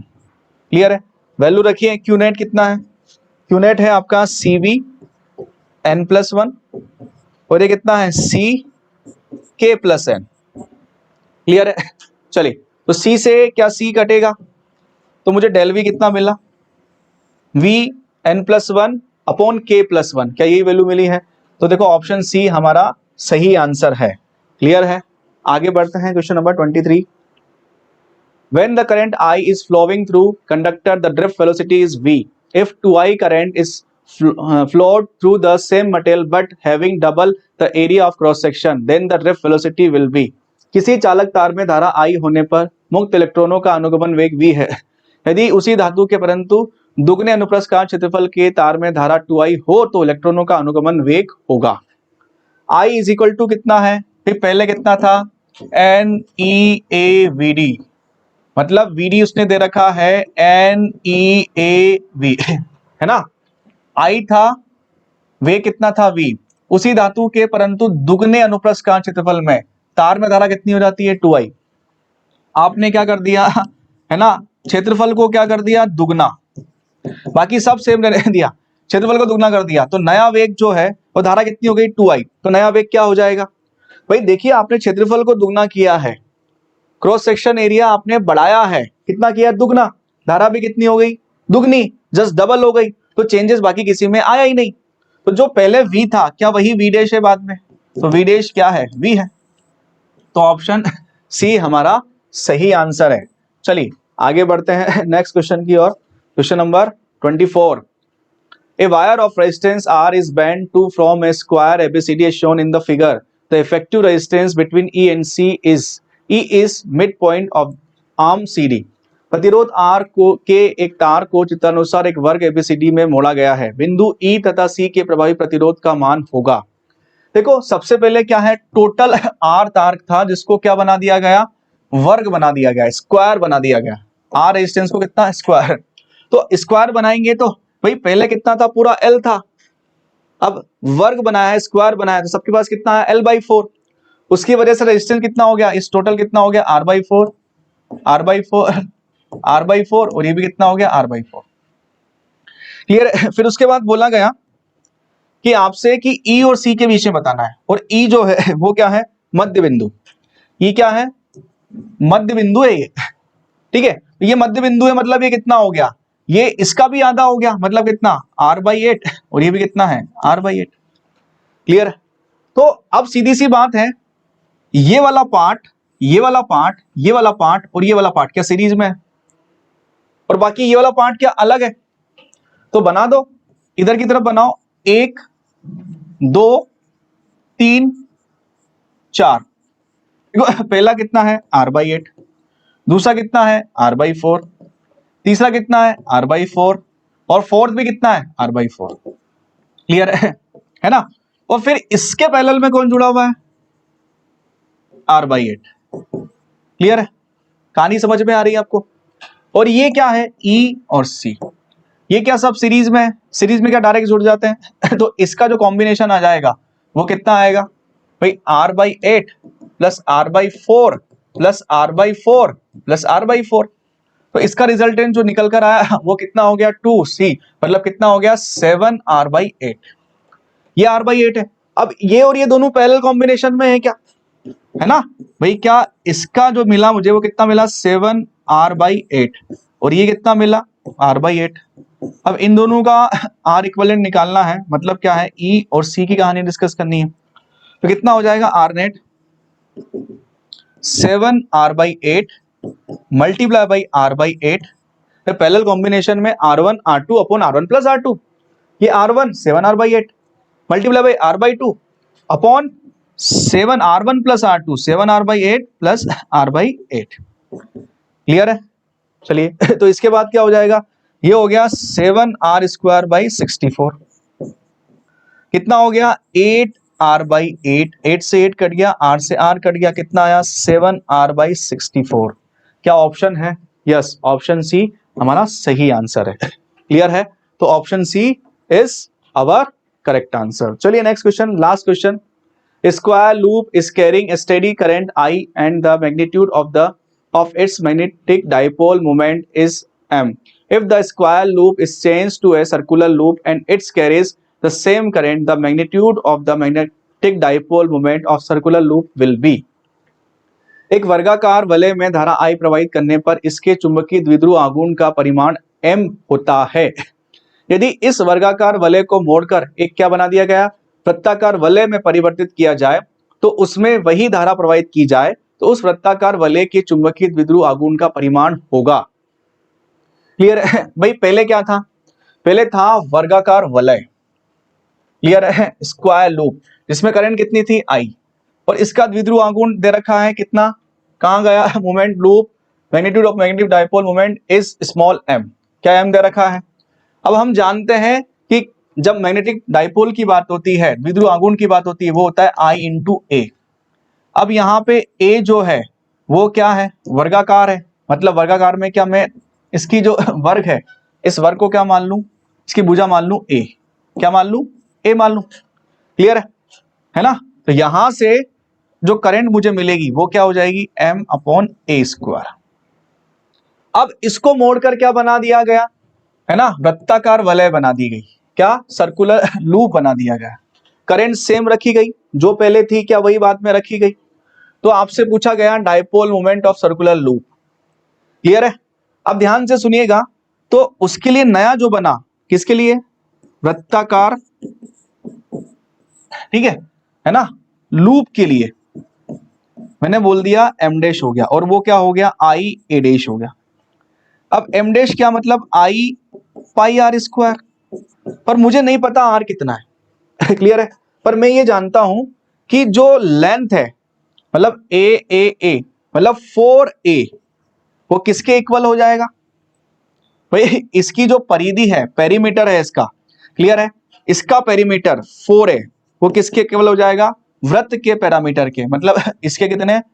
2 pi are के। तो क्या 2 पाई आर लिखा जाएगा? तो यहां से आर की वैल्यू, ये 2 टाइम्स कटा, कितना आ जाएगा? 2a upon pi. अब यहां पे वैल्यू रखिए, यहां से आई की वैल्यू उठाइए, क्या हो जाएगा? चलिए, तो आई की वैल्यू क्या हो जाएगी? M dash is equal to M upon A square, यही है क्या? और पाई आर की वैल्यू कितनी है बच्चे? ये तो हो गया पाई आर स्क्वायर। क्लियर है ना? फिर ये वैल्यू कितनी है? 4a स्क्वायर, स्क्वायर करें इसका, और ये कितना है? पाई स्क्वायर, है ना? देखो आर की जो वैल्यू है कितनी है? 2a अपॉन पाई, और इस 2a अपॉन पाई को कहां रखा? आर की जगह, तो स्क्वायर है तो क्या हो गया? 4a square upon pi square है या नहीं है? चलिए इस पाई स्क्वायर को मैं ठीक कर देता हूं थोड़ा सा, कितना? पाई स्क्वायर, देखो, है ना ठीक है। अब ये तो सिर्फ पाई है, क्लियर है? चलिए कितना है? पाई, क्या एक पाई से पाई कट जाएगा? चलिए, ए स्क्वायर से ए स्क्वायर कट जाएगा। चलिए, तो एम डैश क्या बचा? M dash is equal to बचा 4m अपॉन पाई। क्लियर? तो ऑप्शन मुझे मिल रहा है, option B is 4m upon pi. Clear है? ठीक है, तो क्वेश्चन नंबर 25 तक मैंने सोल्व कर दिया है, फर्स्ट से लेकर 25 तक। अब आगे का जो क्वेश्चंस है वो क्वेश्चंस आपसे डिस्कस करेंगे अमित सर। क्लियर है? उम्मीद है आपको सबको अच्छे से कंसेप्ट समझ में आया होगा। ठीक है, ओके बच्चों, bye bye, God bless. Hello everyone, welcome to all. सभी लोग एफएलटी का फर्स्ट टेस्ट देकर यहाँ पर आ चुके हैं।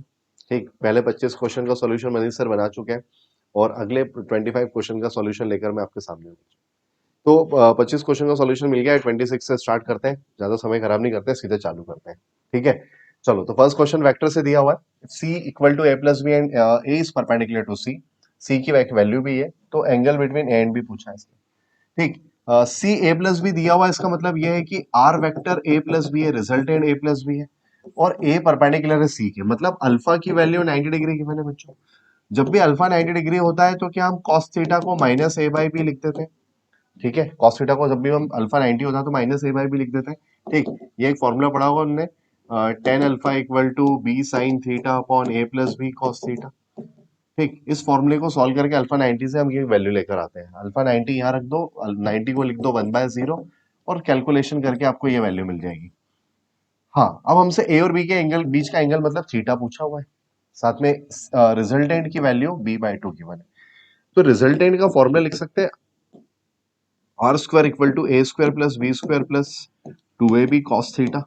आर की वैल्यू गिवन है b/2, यहाँ रख देते हैं b/2 whole square equal to A square plus B square, और 2ab cos थीटा की value minus a by B, यहाँ रख देता हूँ मैं, ये टर्म कैंसिल हो जाएगी।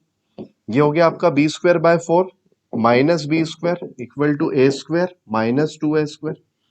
B square by 4 minus B square करेंगे तो ये आ जाएगा माइनस 3b स्क्वायर बाय 4, है ना। B square minus 4b square, that is minus 3b square by 4, A square minus 2a square हो जाएगा माइनस ए स्क्वायर, ये नेगेटिव साइन भी कैंसिल हो जाता है। तो 3/4 equal to A square by B square, और स्क्वायर रूट ले लो दोनों साइड, तो A by B equal to √3/4 का रूट हो जाएगा 2, तो ए बाय बी की वैल्यू मिल गई √3/2। चलो इस वैल्यू को पुट करते हैं यहाँ पर, तो cos थीटा आपको मिल जाएगा माइनस √3/2।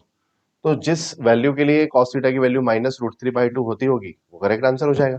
ठीक, अब एक बात बताओ, √3/2 को आप क्या लिख सकते हो? √3/2 होती है cos 150 की वैल्यू, cos 1 माइनस √3/2 होती है cos 150 की वैल्यू, तो यहाँ से थीटा का आंसर हो जाएगा 150 डिग्री, मतलब theta equal to 150 degree correct answer हो जाएगा।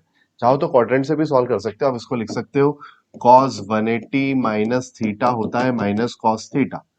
ठीक, cos 180 माइनस थीटा होता है माइनस cos थीटा, तो cos 180 माइनस 30 इक्वल टू हो जाएगा माइनस cos 30, है ना, और cos 30 होता है √3/2, तो माइनस cos 30 होता है √3/2 और 180 माइनस 30 करोगे तो 150 आ जाएगा।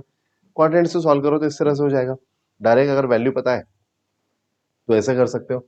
अब ये वैल्यू किससे मैच कर रही है? ये वैल्यू मैच कर रही है 5π/6 से, तो 5 इंटू पाई की वैल्यू 180/6, इसको कैंसिल करो तो ये हो जाएगा 30 इंटू 5 150 डिग्री, तो करेक्ट आंसर हो जाएगा आपका डी। ठीक, D will be the correct answer. चलो नेक्स्ट क्वेश्चन पे आते हैं। नेक्स्ट क्वेश्चन बोल रहा है अ बॉल प्रोजेक्टेड वर्टिकली, ऊपर फेंक दिया, upward direction with initial velocity 55 metre पर सेकंड, बॉल को ऊपर फेंक रहे हैं भाई साहब, 55 मीटर पर सेकंड से बॉल ऊपर फेंक दी।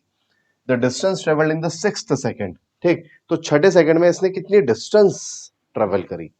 ठीक, क्या पूछा इसने? डिस्टेंस पूछी है, डिस्प्लेसमेंट नहीं पूछा है, डिस्टेंस पूछी है। तो यहां पर आपको ध्यान देने की जरूरत है, दूरी पूछी है भाई साहब।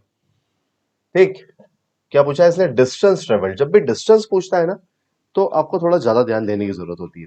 डिस्प्लेसमेंट पूछा होता तो हमें सेकंड इक्वेशन लगा देते, लेकिन इसने डिस्प्लेसमेंट पूछा। अच्छा, फेंका कितने से? 5.5, तो इसका जो टाइम ऑफ फ्लाइट होगा क्या वो 55 डिवाइडेड बाय 10 मतलब 5.5 हो जाएगा, मतलब 5.5 सेकंड में मैक्सिमम हाइट पहुंच जाएगी। और इसने पूछा है डिस्टेंस ट्रेवल्ड इन 6th सेकंड, तो छठे सेकंड का थोड़ा सिनेरियो समझो क्या होगा। 5.5 सेकंड में यहां पर, मतलब आखिरी का 0.5 और नीचे गिरने का 0.5, ये दोनों 0.5 लोगे तो 1 सेकंड होगा, तो पांचवा सेकंड यहां खत्म हुआ और छठा सेकंड यहां खत्म हुआ, तो 6th सेकंड में ये जो है ये डिस्टेंस इसने ट्रेवल करी है। अब ये हमें पता करना है, तो हमें ये भी पता है कि बॉडी जितनी डिस्टेंस ऊपर जाने में ट्रेवल करेगी उतनी नीचे आने में ट्रेवल करेगी। तो एक काम करता हूं, क्योंकि यहां तो वेलोसिटी 0 हो चुकी है, तो इस मोशन को मैं सॉल्व कर लेता हूं, इस डिस्टेंस को अपन कैलकुलेट कर लेते हैं।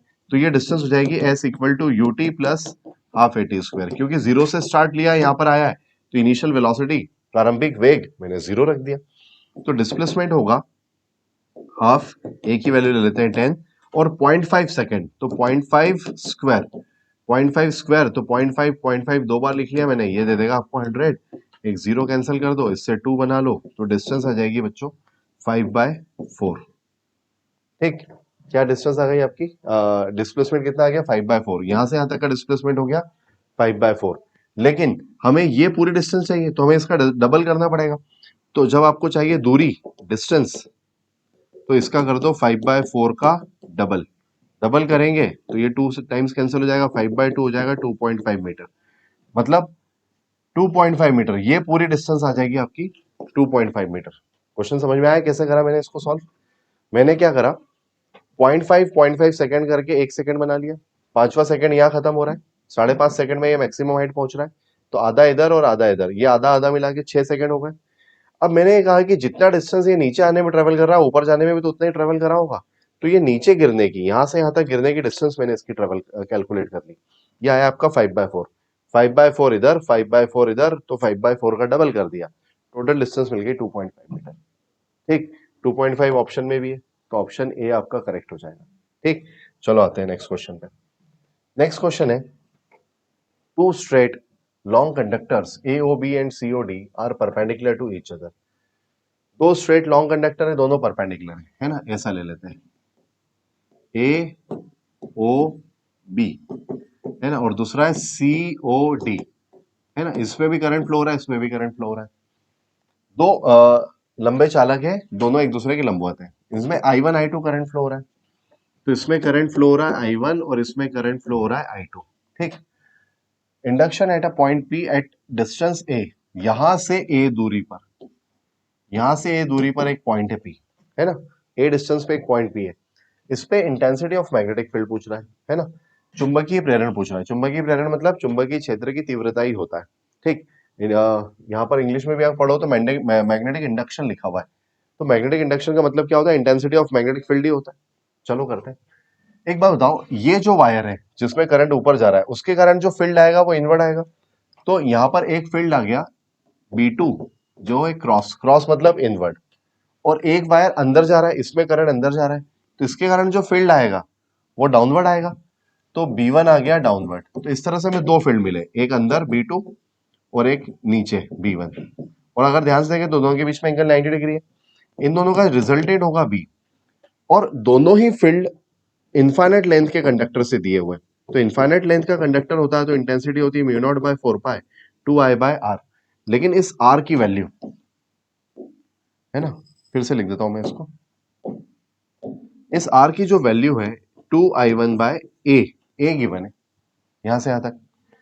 सिमिलरली अगर B2 की वैल्यू में लिखूं तो म्यू नॉट बाय 4 पाई, इसमें करंट बदल गया I2 हो गया 2I2 बाय इनफाइनाइट लेंथ के कंडक्टर से R डिस्टेंस पे इंटेंसिटी यही होती है, ये फॉर्मूला। हमें B1 मिल चुका है, B2 मिल चुका है, इन दोनों का रिजल्टेंट B चाहिए। 90 डिग्री पे रिजल्टेंट क्या होगा, root over B1 square plus B2 square, under root B1 square B2 square कर दो, कुल तीव्रता मिल जाएगी।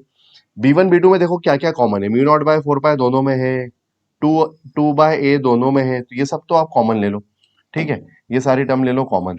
तो देखो क्या क्या कॉमन आ गया, इसको भी हटा देता हूं मैं, क्या क्या कॉमन आ गया, mu naught by 4 pi common आ गया, 2 बाय ए कॉमन आ गया, रूट में बचा I1 square plus I2 square, square के साथ कॉमन आया तो रूट से बाहर भी आ गया, ठीक, इस 2 से कैंसिल कर दो 2 को, तो म्यू नॉट बाय 2 पाई ए I1 square plus I2 square का रूट। अब आप रूट लिख लो या पावर 1/2 लिख लो, बात एक ही है, तो ये वाला ऑप्शन आपका करेक्ट हो जाएगा, है ना, इसको रूट लिख लो या पावर 1/2 लिख लो, बात एक ही है। दो फील्ड थे, इनफाइनाइट लेंथ के कंडक्टर से थे, तो mu naught by 4 pi 2 pi I by R formula था, दोनों की डायरेक्शन पता करना थी, क्योंकि वेक्टर है तो डायरेक्ट ऐड नहीं कर सकते, तो हमने वेक्टर सम करा, वेक्टर सम करके दो वेक्टर 90 डिग्री पे रिजल्टेंट कैलकुलेट कर लिया, जो आया वो आंसर। घबरा तो नहीं रहा, आगे बढ़ते हैं, नेक्स्ट क्वेश्चन पे आते हैं। 29, projectile is fired eight an angle of 45 degree. अच्छा भैया 45 डिग्री मतलब रेंज मिलेगी मैक्सिमम, और जब भी आर मैक्स मिलता है तो अपने एक फॉर्मूला पढ़ा होगा, R equal to 4h cot theta, तो R equal to 4h cot theta, theta कितना है 45 डिग्री, 45 डिग्री होता है 1, तो आर इक्वल टू मिल जाएगा 4h। ये तो मुझे 45 डिग्री से समझ में आ गया कि जब भी 45 डिग्री पे फेंकते हैं तो आर और एच में ये रिलेशन होता है, ठीक, परास और ऊंचाई का ये संबंध होता है जब भी 45 डिग्री से फेंकते हैं, क्योंकि उस केस में परास अधिकतम मिलती है भाई साहब। चलो अब क्या बोल रहा है ये, तो प्रक्षेपण बिंदु से देखा जाता है, अच्छा अच्छा अच्छा, उच्चतम बिंदु पर क्षैतिज ऊंचाई कोण के साथ उसके उच्चतम बिंदु पर, हिंदी में भी पढ़ लिया, इंग्लिश में भी पढ़ लेते हैं। With the horizontal elevation angle of projectile at the highest point, ठीक है भाई साहब, अब ये समझ में आया क्या बोल रहा है। जब यहां से फेंका तो प्रोजेक्टाइल कुछ ऐसा जाके गिरा, एंगल ऑफ एलिवेशन पूछ रहा है, जब यहां से देखा तो इस पॉइंट का एंगल पूछ रहा है, हाईएस्ट पॉइंट का जो एलिवेशन एंगल है वो क्या होगा। तो देखो ये क्या चीज है भैया, हाइट, और इसका आधा क्या है r/2, ये रेंज का आधा है और ये हाइट है, और ये वाला एंगल आपसे पूछा है थीटा, तो यहाँ पे लगा दो टेन थीटा। टेन थीटा होता है perpendicular upon base P/B, Pandit Badri Prasad हर हर बोले, परपेंडिकुलर है h और r है आपका b है आपका r/2, बेस है आपके इस ट्राइंगल का r/2, ठीक, तो देखो 2h और r किसके इक्वल है 4h के, क्योंकि थीटा 45 डिग्री होता है तो r 4h के इक्वल होता है, इससे कैंसिल करो 2 टाइम्स h कैंसिल करो तो ये आ जाएगा 1/2, तो theta equal to tan inverse 1/2, tan inverse 1/2 correct answer हो जाएगा आपका D, D is the right answer, ठीक, करेक्ट आंसर हो जाएगा इसमें डी, ठीक है भाई साहब। चलो नेक्स्ट क्वेश्चन पे आते हैं। The angle made by vector I cap plus J cap, अच्छा भाई आई कैप प्लस जे कैप बोल रहा है, लो आई कैप इसके टिप पे रख दिया जे कैप, ये बन गया आई कैप प्लस जे कैप, एक्स एक्सिस से एंगल पूछ रहा है ना, एक्स अक्ष के साथ बनाया गया कोण पूछ रहा है, तो एक्स के साथ बनाया गया कोण मतलब ये पूछ रहा है, तो ये वाला एंगल कैसे लिखेंगे, tan theta equal to perpendicular 1 base 1 I cap भी 1 जे कैप भी 1 और 1/1 भी 1, तो थीटा इक्वल टू 45 डिग्री, ठीक, इसका करेक्ट आंसर हो जाएगा आपका 45 डिग्री, ठीक, बहुत ही इजी चल रहा है। चलो नेक्स्ट क्वेश्चन 31 पे आते हैं। नेक्स्ट क्वेश्चन 31 क्या बोल रहा है? Velocity of body of mass 20 kg, ठीक, mass 20 kg decreases from initial velocity u1 20 metre per second to final velocity v 5 metre per second in a distance of 100 metre, ठीक है। 100 मीटर चली body, यहाँ पे स्पीड 20 थी, यहाँ पर 5 हो गई, तो किसने रिटार्ड किया इसको, है ना, उतना फोर्स पूछ रहा है, बल होगा। अगर 100 मीटर चलने पे 20 से जो स्पीड है 20 किलोग्राम की, वो 20 से 5 हो जाती है। 100 मीटर चलने पे अगर स्पीड 20 से 5 हो जाती है, तो कुछ ना कुछ तो फोर्स लगाओ जिसने इसको रोकने की कोशिश करी होगी। तो बॉडी आ रही थी इधर और आपने फोर्स लगा दिया इधर, जिससे उसको एक रिटार्डेशन मिला, बॉडी रुकने लगी। तो कितना फोर्स लगाया गया इतना रिटार्ड करने के लिए, चलो पता करते हैं। तो पहले यहाँ पर हम मंदन कैलकुलेट करेंगे, रिटार्डेशन क्या कैलकुलेट करेंगे, मदन नहीं भाई, मंदन। और कितना रिटार्डेशन है पता करने के लिए थर्ड इक्वेशन लगा लेते हैं, V square minus U square equal to 2s। V आपका 5 का स्क्वायर हो गया 25, यू आपका 20 का स्क्वायर हो गया 400 इक्वल टू 2a और डिस्प्लेसमेंट हो गया 100, ठीक है। तो ये आ गया minus 375 equal to 2a into 100, 100 के 2 जीरो उड़ा दो और यहाँ पॉइंट लगा दो, तो a आ गया आपका माइनस 3.75/2। अभी मैं इसको ऐसे रख लेता हूँ क्योंकि इन्होंने फोर्स पूछा है और फोर्स होता है ma, बॉडी का वेट दिया है 20, रिटार्डेशन आया माइनस 3.75/2, 2 से कैंसिल कर दो 10 टाइम्स, 10 से मल्टीप्लाई करो तो माइनस 37.5 न्यूटन, ठीक। कोई दिया है क्या ऑप्शन? यस, माइनस 37.5 न्यूटन, सी हो जाएगा आपका करेक्ट आंसर। बहुत ही इजी लग रहा है। चलो नेक्स्ट क्वेश्चन पे आते हैं, क्वेश्चन नंबर 32 पे, ठीक। Question number 32, body of mass 5 kg starts from origin. 5 kg की बॉडी है जिसने ओरिजिन से स्टार्ट लिया है with a velocity, initial velocity है 30 ik प्लस 40 jk, मतलब इस डायरेक्शन में 30 और इस डायरेक्शन में 40 jk इसकी वेलोसिटी है, ठीक है। If a constant force minus I cap minus 5 jk, minus I cap मतलब 5 न्यूटन इधर लग गया, और सॉरी माइनस आई कैप है ना, तो 1 न्यूटन माइनस आई कैप है ना, माइनस आई कैप है तो 1 न्यूटन माइनस 1 है ना, माइनस 1 न्यूटन इधर लग गया, माइनस 1 मतलब नेगेटिव डायरेक्शन में लिख दिया मैंने, और 5 न्यूटन इधर लग गया, इसको भी माइनस 5 बोल सकते हो, माइनस 5 jk, ठीक। Acts on the body, the time in which y component of velocity become 0, मतलब ये 40 को कौन जीरो कर रहा है, ये 5, ठीक। क्वेश्चन समझ में आ गया? हिंदी वाले भी समझ लो। एक वस्तु थी जिसने मूल बिंदु से चलना शुरू किया भाई साहब, है ना, वस्तु 30 से इधर जा रही है, 30 मीटर पर सेकंड से इधर जा रही है, और 40 मीटर पर सेकंड से इधर जा रही है। फिर एक बल लग जाता है, x पे 1 और माइनस y पे 5, ये माइनस का मल्टीप्लाई करोगे तो माइनस 5 हो जाएगा, माइनस 5 मतलब नीचे। अब ये जो फोर्स है, ये फोर्स की वैल्यू है और ये वेलोसिटी की वैल्यू है, ये रिटार्डेशन कितना लाएगा, F equal to ma, force लगा 5, मास कितना है, मास कितना है, मास कितना है, मास कितना है, कहाँ गया भाई, मास कितना है, ये रहा 5 kg, 5, तो रिटार्डेशन आ गया 1, तो इधर रिटार्डेशन आ जाएगा -1 मीटर पर सेकेंड स्क्वायर, मतलब 1 मीटर पर सेकेंड से इसकी स्पीड कम होने लगेगी, और अभी 40 है, तो 40 है, 1 से कम हो रही है, तो जीरो होने में कितना टाइम लगेगा, 40 सेकेंड, 40 सेकेंड इसका आंसर हो जाएगा।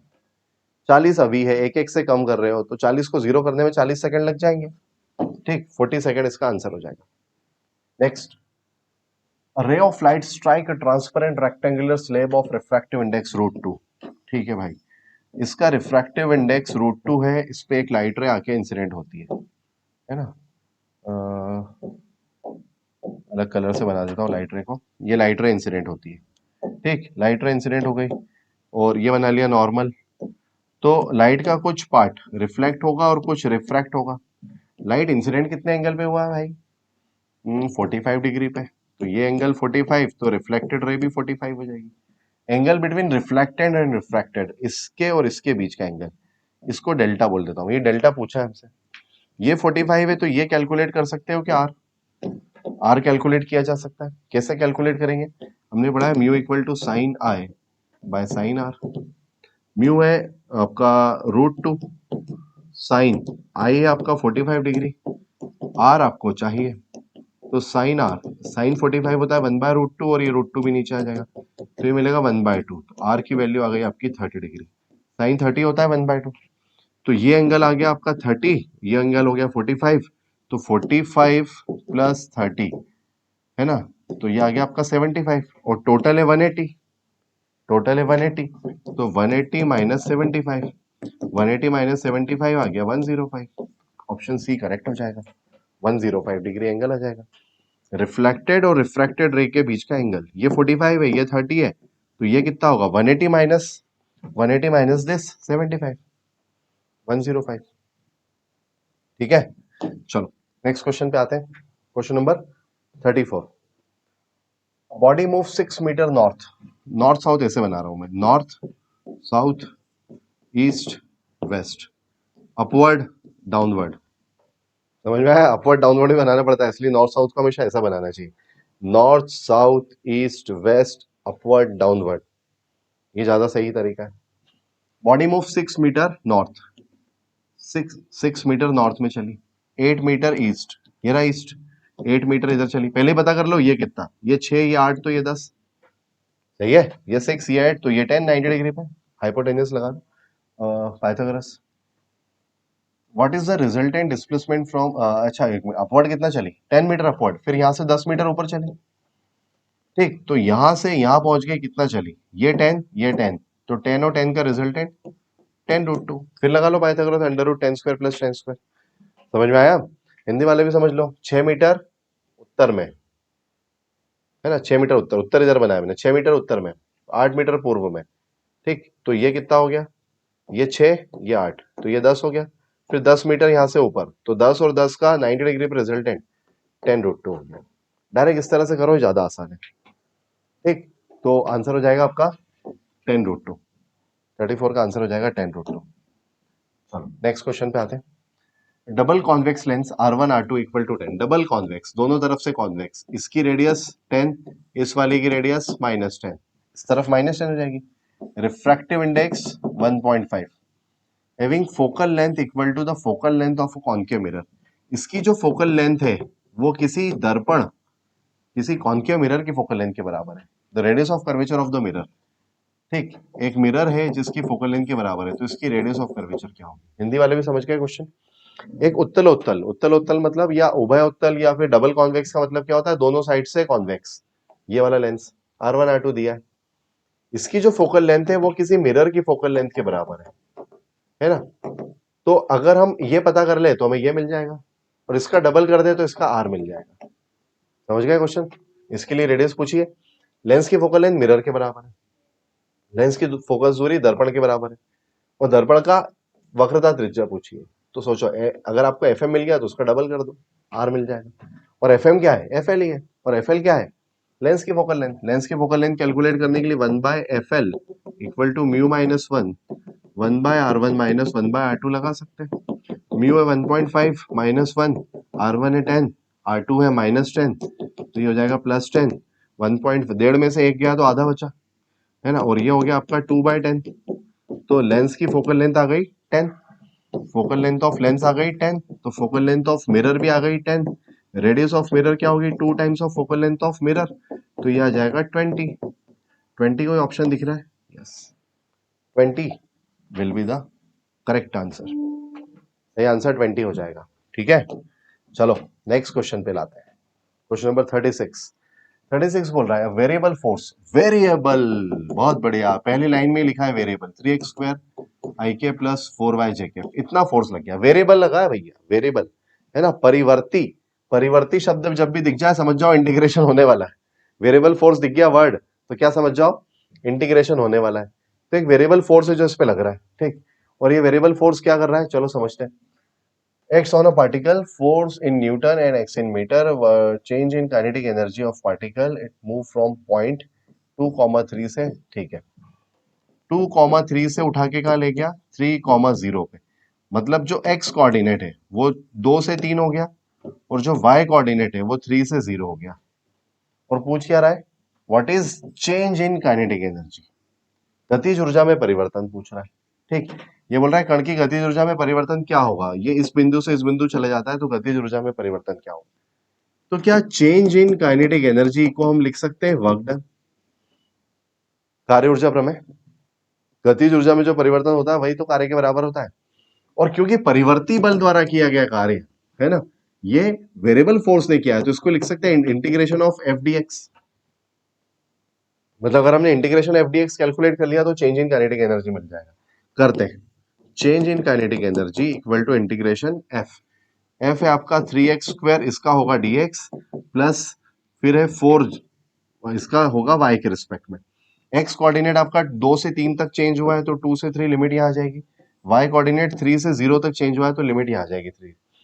3x², 3 तो बाहर आ गया, x² का हो जाएगा आपका x³/3 limits from 2 to 3 plus 4 है ना, प्लस 4। y कोऑर्डिनेट कहां से कहां तक चेंज हुआ है, dy का हो जाएगा y, dy का y, और ये हो जाएगा 3 से 0 तक। ये 3 से 3 कैंसिल, 3 को यहां ले आओ तो 3 क्यूब ये हो जाएगा 27 माइनस 2 क्यूब, 2 क्यूब हो जाएगा 8 है ना, 2 क्यूब हो जाएगा 8 plus 4 upper limit 0 minus lower limit 3, तो 27 माइनस 8 मतलब 19 प्लस ये हो जाएगा माइनस 12, 19 माइनस 12 मतलब 7। क्या कहीं 7 जूल वर्क दिखाई दे रहा है, 7 joule, 7 joule will be the correct answer. Next question, question number 37। थोड़ा सा फास्ट करा रहा हूँ आज, एफएलटी शुरू हो गए, ज्यादा समय खराब नहीं हो आप लोगों का, इसलिए थोड़ा सा फास्ट करा रहा हूँ। वैसे बच्चे 2x में देखते हैं तो मैं कोशिश कर रहा हूँ कि 2x में देखने की जरूरत ना पड़े, 1x में ही काम हो जाए, है ना। तो ठीक है, a block is lying static on a floor. ठीक है भैया, ब्लॉक है सरफेस पे बिल्कुल सीधा रखा हुआ है। The maximum value of static friction, static friction की मैक्सिमम वैल्यू मतलब लिमिटिंग फ्रिक्शन है ना, सीमांत घर्षण है ना। स्थैतिक घर्षण का अधिकतम मान क्या होता है बच्चों, स्थैतिक घर्षण का अधिकतम मान होता है सीमांत घर्षण। सबको सीमांत घर्षण दे दिया, maximum value of static friction they the 10 Newton है ना, और ब्लॉक का कुछ वेट नहीं दिया। मतलब बोल रहा है कि इस ब्लॉक पे मैक्सिमम फ्रिक्शन 10 न्यूटन का हो सकता है, मैक्सिमम। अभी बोल रहा है force of 8 Newton is applied, इस पे 8 न्यूटन का फोर्स लगा दिया। तो जब भैया 8 से फोर्स लगाया है तो what will be the friction, तो फ्रिक्शन कितना होगा, फ्रिक्शन भी 8 ही होगा ना।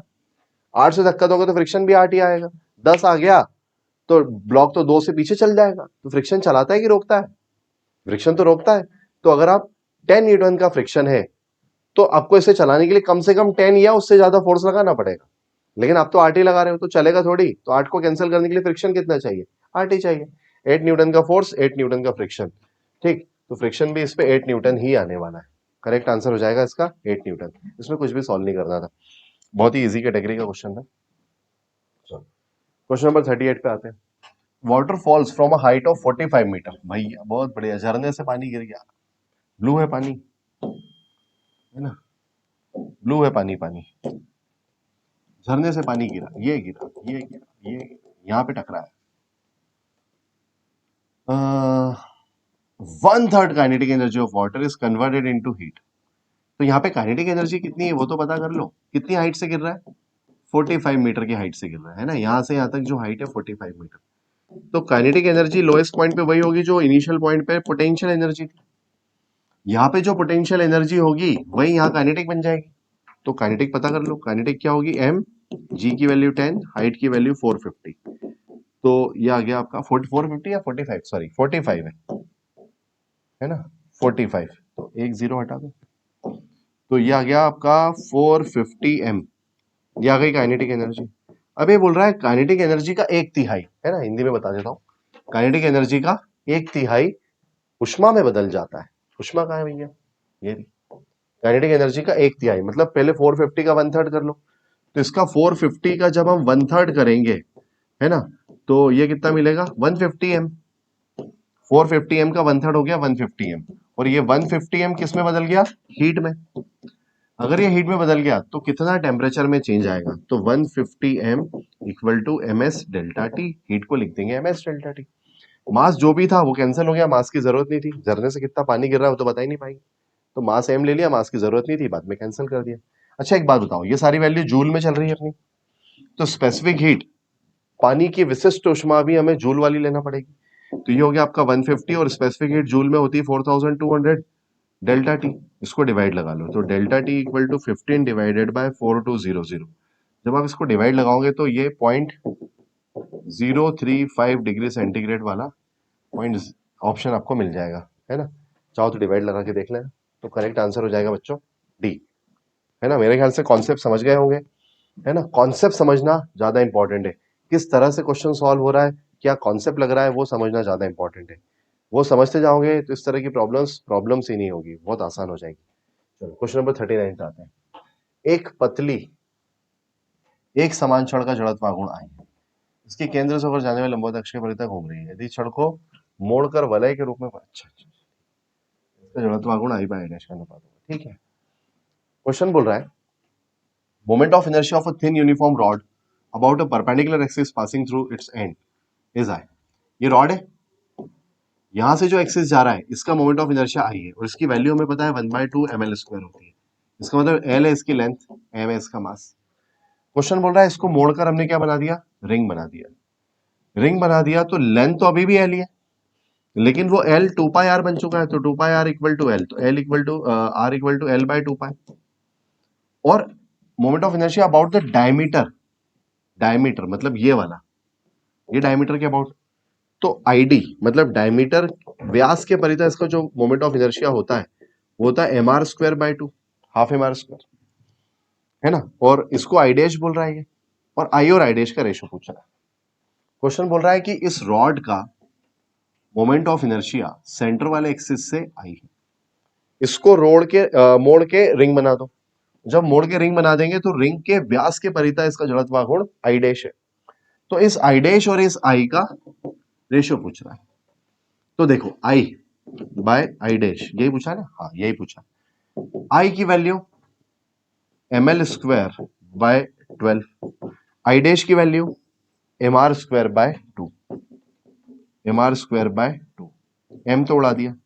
अब r को मैं l में पहले ही बदल चुका हूं, तो ये आ गया आपका 2l² बाय 12 r को लिखो स्क्वायर करेंगे तो l² बाय 4π², 4 से कैंसिल कर दो 3 टाइम्स, l² से l² कैंसिल कर दो, तो ये आ जाएगा 2π² बाय 3, 2π² बाय 3, 2π² बाय 3, ठीक। तो ये जो 2π² बाय 3 है ये हो जाएगा आपका correct answer. Easy question moment of inertia से था, है ना। मोमेंट ऑफ इनर्शिया से एक इजी क्वेश्चन था, कर लिया हमने। चलो नेक्स्ट क्वेश्चन पे आते हैं। Particle perform uniform circular motion with angular momentum L. Particle घूम रहा है जिसका एंगुलर मोमेंटम यहां पर एल है, मास m ले लो, वेलोसिटी v ले लो, एक समान वृत्ति गति कर रहा है, ठीक। एंगुलर मोमेंटम इसका l है, frequency of motion is doubled, kinetic energy is half, the angular momentum becomes. कोणीय संवेग l है, एक समान वृत्ति गति कर रहा है, यदि आवृत्ति को दोगुना कर दिया जाए और गतिज ऊर्जा आधी कर दी जाए तो कोणीय संवेग होगा। तो सबसे पहले तो हमें इस एंगुलर मोमेंटम को, कोणीय संवेग को काइनेटिक एनर्जी और फ्रीक्वेंसी की टर्म में लिखना पड़ेगा, तभी तो अपन आधा और डबल करेंगे तो समझ में आएगा। तो लिखते हैं भाई, काइनेटिक एनर्जी घूमती हुई बॉडी की हाफ आई ओमेगा स्क्वायर होती है और L equal to I omega होता है। तो काइनेटिक एनर्जी को बोल दो, काइनेटिक एनर्जी को बोल दो ई, ठीक। काइनेटिक एनर्जी को बोल दो E equal to half I omega into omega लिख सकता हूं मैं इसको, ओमेगा स्क्वायर को लिख लिया आई ओमेगा इंटू ओमेगा, इसको लिखा L, L omega, E equal to half L omega मिल गया। यहां से एल की वैल्यू बना लो तो 2e बाय ओमेगा। देखो मैंने एंगुलर मोमेंटम बना लिया इन terms of kinetic energy and frequency, angular frequency, कोणीय आवृत्ति और काइनेटिक एनर्जी में एक रिलेशन बना लिया। अब ये बोल रहा है नया नया एंगुलर मोमेंटम एल डैश हो जाता है। तो एल डैश कब हो जाता है, जब हम काइनेटिक एनर्जी को कितना कर देते हैं, गतिज ऊर्जा आधी, काइनेटिक एनर्जी को कर दिया हाफ, तो जहां ई था वहां लिख दो ई बाय 2, और जहां ओमेगा है इसको कर दो डबल, तो ओमेगा को कर दो डबल, तो 2 ओमेगा हो जाएगा, ये 2 ओमेगा हो जाएगा। तो क्या हमें ऐसा मिलेगा 2e बाय 4 ओमेगा, 2 इंटू 2 4, और 2e बाय ओमेगा तो पहले वाला एल है, तो L dash equal to L by 4, अरे भैया ये पहले वाला एल है, 2 से कैंसिल मत कर देना, इस 2 से 2 को कैंसिल मत कर देना, नहीं तो पहले वाला एल कैसे लिखोगे। ठीक, इसलिए मैंने कैंसिल कर भी दो तो फिर ई बाय ओमेगा की वैल्यू एल बाय 2 रखना पड़ेगी। बात एक ही है, आंसर आएगा एल बाय 4। ठीक, तो करेक्ट आंसर हो जाएगा इसका डी। ठीक, करेक्ट आंसर डी हो जाएगा। नेक्स्ट क्वेश्चन पे आते हैं, क्वेश्चन नंबर 41 पे। The engine of a car produces acceleration 4 metre per second square in the car. ये 4 मीटर पर सेकेंड स्क्वायर का एक्सेलरेशन कार में ला रहा है। एक कार चल रही है भाई, कार बना लेते हैं, है ना, कैसे बनाते हैं कार, बन गई। एक एम मास की कार चल रही है, एक्सेलरेशन आ रहा है इसमें 4 का। This car pulls another car. अच्छा, ये कार एक और कार को खींच रही है, अब अच्छे से नहीं बना रहा हूं, ऐसे बना रहा हूं। ये एम मास की कार एक एम मास की कार को और खींच रही है, तो बताओ पहले इसमें फोर्स एफ लग रहा था, इंजन इस पे एफ फोर्स लगा रहा था, इंजन तो अभी भी एफ फोर्स लगाएगा। इसका फोर्स लिख सकते हैं एम ए, और ए गिवन है आपको 4, तो फोर्स हो गया 4m, ए की वैल्यू 4 रख दो, तो फोर्स तो अभी भी 4m ही लगेगा। लेकिन अब जो फोर्स है वो एम मास हो जाएगा 2m, और नया एक्सेलरेशन हो जाएगा a dash equal to 4m। m से उड़ा दो, 2 से उड़ा दो 2 टाइम्स, तो ए डैश की वैल्यू हो जाएगी 2 मीटर पर सेकेंड स्क्वायर। मतलब अब जो नया एक्सेलरेशन होगा वो 2 मीटर पर सेकेंड स्क्वायर हो जाएगा। एक इजी कैटेगरी का क्वेश्चन था। एक कार चल रही थी 4 मीटर पर सेकेंड स्क्वायर के एक्सेलरेशन चल रही थी, तो फोर्स पता कर लिया, फिर वो कार एक और कार को खींचने लगी तो उसका एक्सेलरेशन कुछ कम हो गया, तो टोटल मास की जगह 2m लिख दिया, नया एक्सेलरेशन इक्वल टू फोर्स तो वही है जो इंजन लगा रहा था पहले, कैलकुलेशन करके ए डैश की वैल्यू हो जाएगी 2 मीटर पर सेकेंड स्क्वायर। ठीक, चलो नेक्स्ट क्वेश्चन पे आते हैं, क्वेश्चन नंबर 42 पे। Body of 2 kg has an initial speed, initial speed मतलब यू गिवन है 5 मीटर पर सेकेंड, थोड़ा सा कैलकुलेटिव दिख रहा है ये। A force acts on it for some time the direction of motion, motion की डायरेक्शन में एक फोर्स लगता गया जो इसकी स्पीड बढ़ाता गया। Force time graph shown in the figure, the final speed of the body. अच्छा भैया, फोर्स टाइम ग्राफ दिया है आपको, ठीक, अंतिम चाल पूछ रहा है, प्रारंभिक चाल गिवन है, फोर्स लगता गया उसके लिए एफटी ग्राफ दिया है, तो फाइनल स्पीड कैसे निकालें। एक बात बताओ, change in momentum equal to impulse बोल सकते हैं, ये पढ़ा है ना, F equal to DP by dt, तो dp equal to F D T, और एफ डी टी तो इम्पल्स है, तो del P equal to F D T, ऐसा लिख सकता हूं मैं। डेल पी को लिख सकते हैं mass, final velocity minus initial, अंतिम संवेग माइनस प्रारंभिक संवेग, M common, M V minus M U, M common, V minus U. F D T क्या होगा, एफ डी टी होगा इस ग्राफ का एरिया, इस ग्राफ का एरिया, तो इस ग्राफ का पूरा एरिया निकाल लो। मास की वैल्यू कितनी गिवन है 2 kg, तो यहां रख दो 2, फाइनल वेलोसिटी v पूछिए, इनिशियल 5, इक्वल टू एरिया निकाल लो। सबसे पहले इस ट्राइंगल का एरिया लिखता हूं मैं, हाफ, बेस हो गया 2, हाइट हो गई 4, ये 2 से 2 कैंसिल 4, प्लस इस रेक्टेंगल का एरिया लिखता हूं मैं, तो ये हो गया बेस हो गया 4 माइनस 2, 2 है ना, ये प्लस है, सॉरी ये प्लस है ना, प्लस में चल रहा है, बेस इंटू हाइट, हाइट हो गई 4, प्लस इस ट्राइंगल का एरिया ले लो, हाफ, बेस हो गया 0.5, और हाइट हो गई 4 माइनस 2.5 मतलब 1.5, प्लस इस पूरे का एक साथ एरिया ले लो इस रेक्टेंगल का, तो इसका बेस हो गया 6.5 माइनस 2 है ना, तो ये हो गया 2.5, और इसकी हाइट हो गई 2.5। इन सब का कैलकुलेशन कर लो, सिर्फ v बचा हुआ है वेरिएबल, सारे कैलकुलेशन करने के बाद आपका आंसर आ जाएगा 14.25। ठीक, अगर हम इसको थोड़ा और सॉल्व करें तो 2v, और ये हो जाएगा 2 इंटू माइनस 5 मतलब 10, तो ये 10 भी इधर आ जाएगा, और इस कैलकुलेशन से जो भी वैल्यू मिलती है वो यहां रख देना, इसको सॉल्व करना, v की वैल्यू आपकी 14.25 आ जाएगी। मैंने मेथड बता दी है, थोड़ा सा कैलकुलेशन पार्ट आप लोगों के लिए छोड़ रहा हूँ। ठीक, कैलकुलेशन कर सकते हैं, कर सकते हैं, बहुत बढ़िया, 43 करो आप कैलकुलेशन तो करते ही हो।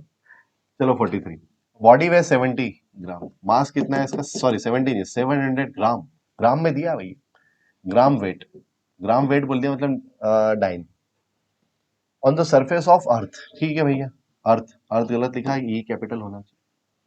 अर्थ पे इसका वेट 700 ग्राम ग्राम वेट है। उस प्लैनेट पे क्या होगा जिसका मास 1/7 है? मास ऑफ प्लैनेट, ग्रह का द्रव्यमान कितना है? अर्थ का 1/7 है ना। और रेडियस ऑफ प्लैनेट क्या है? अर्थ का, है ना। और रेडियस ऑफ प्लैनेट क्या है? अर्थ की रेडियस की हाफ। ठीक, तो उस प्लैनेट पे ये आदमी कितने किलो का हो जाएगा जो अर्थ पे 700 ग्राम का है, 700 ग्राम वेट का है। समझ गया क्वेश्चन? पृथ्वी तल पर इतना वजन है। उस ग्रह पे क्या होगा जिसका द्रव्यमान 1/7 और त्रिज्या 1/2 गुनी है। ठीक, तो पहले उस ग्रह पे जी तो पता करें, उस पर्टिकुलर प्लैनेट पे जी की वैल्यू क्या होगी। तो जी ऑन दैट प्लैनेट, प्लैनेट पर जी की वैल्यू क्या होगी? प्लैनेट पे जी की वैल्यू होगी G M planet upon our planet square, ji equal to G M by R square. तो जी planet equal to capital G, M को क्या लिखेंगे? मास कितना है उसका? अर्थ के मास का 1/7, और रेडियस कितनी है? अर्थ की रेडियस की हाफ। तो इसका स्क्वायर बाय 2 स्क्वायर, 2 स्क्वायर हो जाएगा 4, 4 चला जाएगा ऊपर, तो प्लैनेट हो जाएगा 4/7 G M by R square, मतलब जी अर्थ। अब देखो वेट को कैसे लिखूंगा मैं, वेट को लिखूंगा एम इंटू जी अर्थ। ठीक, और ये था आपका 700, तो एम जी की वैल्यू आपको 700 गिवन थी। अब दूसरे प्लैनेट पे चले गए तो मास तो वही है, तो दूसरे प्लैनेट पे मास वेट हो जाएगा एम इंटू जी प्लैनेट, है ना। तो मास की वैल्यू क्या लिख सकते हैं बच्चों? मास की वैल्यू क्या लिख सकते हैं? या जी प्लैनेट की वैल्यू मैं यहाँ रख देता हूँ, जी प्लैनेट की वैल्यू मैं यहाँ रखूंगा तो 4/7 एम इंटू जी अर्थ, ये मिल जाएगा। देखो जी प्लैनेट हमने कैलकुलेट कर लिया, प्लैनेट पे जी की वैल्यू 4g/7, तो 4g/7, और ये जो वैल्यू है 700 गिवन है, तो 4/7 इंटू 700, इससे कैंसिल करो 100, 100 इंटू 4, 400, तो करेक्ट आंसर हो जाएगा आपका 400। ठीक, 400 will be the correct answer. थोड़ा सा ग्रेविटेशन है, ज्यादा नहीं, आसान आसान क्वेश्चन। ठीक, बढ़िया चल रहा है। नेक्स्ट क्वेश्चन पे आ जाते हैं, 44 पे आ जाओ। क्वेश्चन नंबर 44, हिंदी वालों को पहले पढ़ लेता हूँ इस बार। एक उपग्रह जिसका द्रव्यमान एम है, बहुत बढ़िया उपग्रह, ये अर्थ, ये सैटेलाइट, ये स्मॉल एम, ये कैपिटल एम, एच हाइट, अर्थ की रेडियस आर, ऐसे घूमता है, तो टोटल हाइट हो जाती है आर प्लस एच, सेंटर से एच हाइट पर है, पृथ्वी की त्रिज्या आर है, उसके पृष्ठ पर गुरुत्वीय त्वरण जी नॉट है, तो उपग्रह की कुल ऊर्जा होगी। जी नॉट ई नॉट हटा दो, जी ले लो, क्या फर्क पड़ता है। अर्थ पर अगर जी की वैल्यू जी है तो इसकी टोटल एनर्जी, टोटल एनर्जी पूछ रहा है भैया। टोटल एनर्जी होती है sum of potential energy and kinetic energy. अब पोटेंशियल एनर्जी को लिखते हैं minus G M M by दोनों के बीच की distance, that is R plus H. Kinetic energy को लिखते हैं half M V orbital square, कक्षी वेग का वर्ग। ठीक, तो ये मिलेगा आपको minus G M M by R plus H plus half M. Orbital velocity का फॉर्मूला क्या होता है? ऑर्बिटल वेलोसिटी होती है under root G M by R plus H.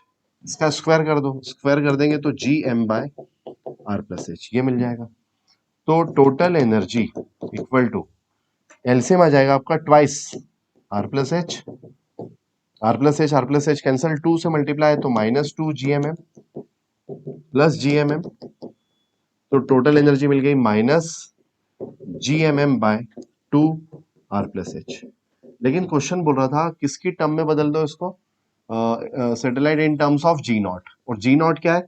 Value of acceleration due to gravity on earth surface. तो हमने पढ़ा है g equal to G M by R square, तो क्या जीएम को लिख सकते हैं जी आर स्क्वायर, इस जीएम को लिख सकते हैं जी आर स्क्वायर, तो इसकी वैल्यू रख दो जी आर स्क्वायर, तो minus G R square M by twice of R plus H.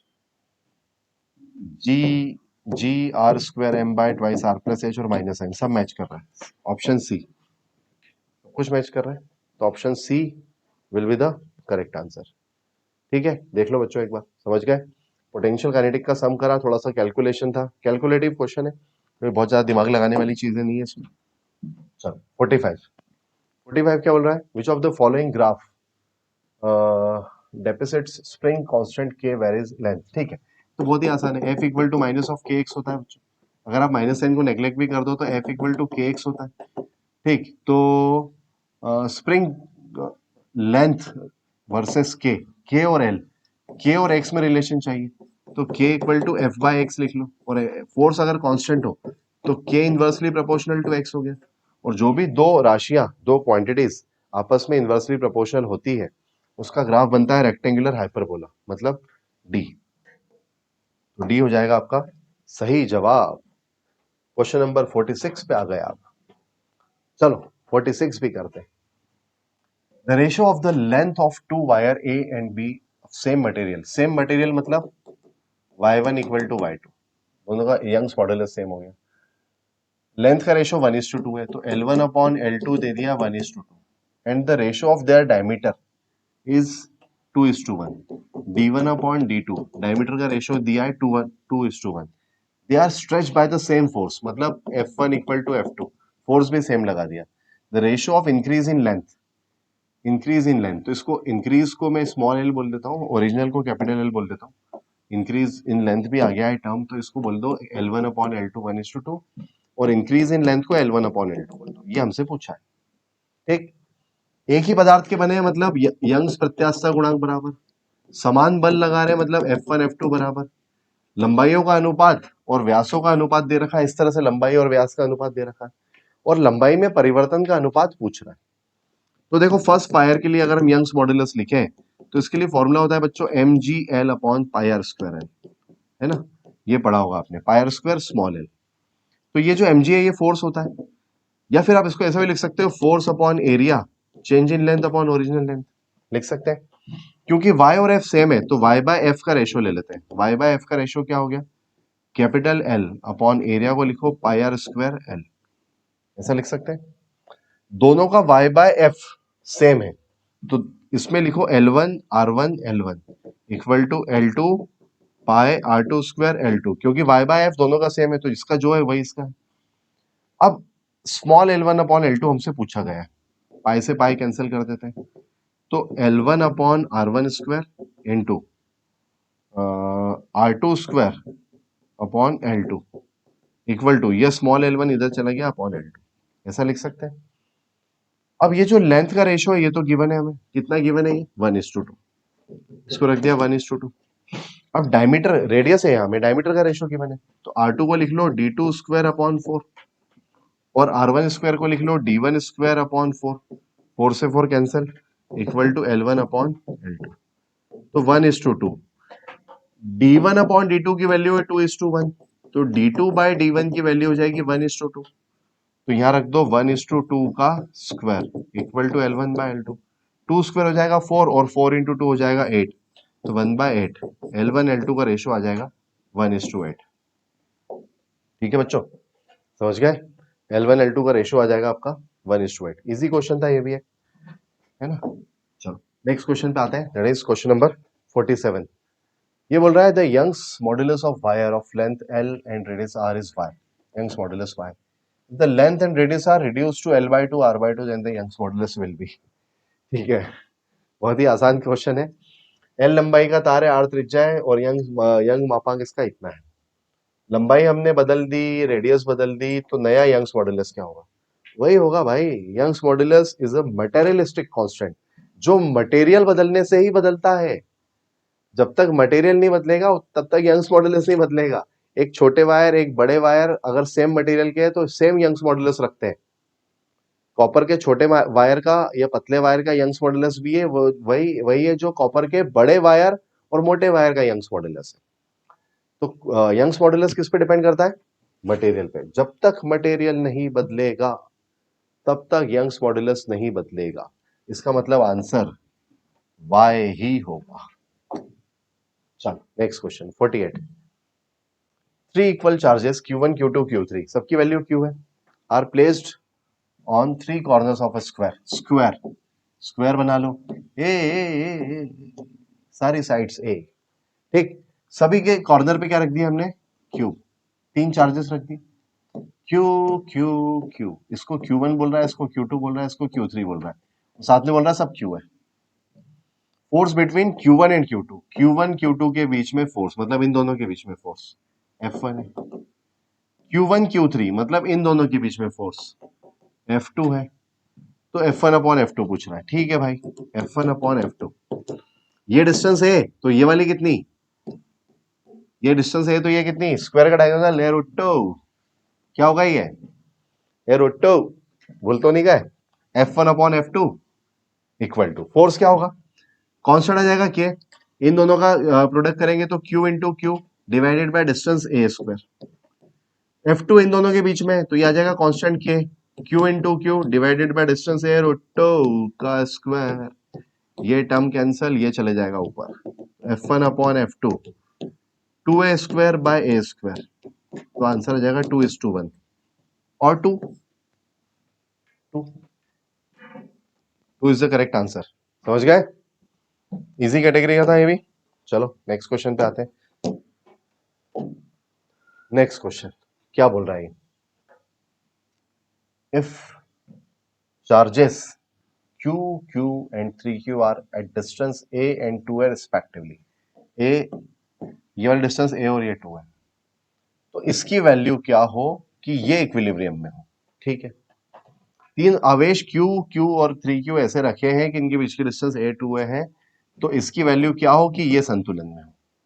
तो इस पे अगर इक्विलिब्रियम चाहिए तो देखो ये पॉजिटिव और ये पॉजिटिव है, तो ये तो डेफिनेटली रिपेल करेगा, इसका मतलब इसको नेगेटिव होना जरूरी है, ये तो हमें समझ में आ गया, ताकि ये इसको अट्रैक्ट करे और ये दोनों फोर्स कैंसिल हो जाए, तो ये इक्विलिब्रियम, फोर्सेस कैंसिल हो गए तो इक्विलिब्रियम, दोनों फोर्सेस को इक्वल रखते हैं, तो ये वाला 3Q इस Q पे कितना फोर्स लगाएगा, K 3Q Q by A plus 2 है 3 है 3A स्क्वायर, और ये नेगेटिव Q इस पे कितना फोर्स लगाएगा, नेगेटिव होना चाहिए, इसको नेगेटिव तो मैं माइनस साइन लगा देता हूं, K Q into Q small q capital Q by A square, तो K Q cancel, A square से ए स्क्वायर कैंसिल, तो Q की वैल्यू आ गई -3Q बाय 3 स्क्वायर मतलब 9, 3 टाइम्स कैंसिल, -Q बाय 3, तो ये वैल्यू आ जाएगी -Q बाय 3। ऐसा कोई ऑप्शन है क्या, ऑप्शन नंबर ए में दिख रहा है मुझे -Q बाय 3,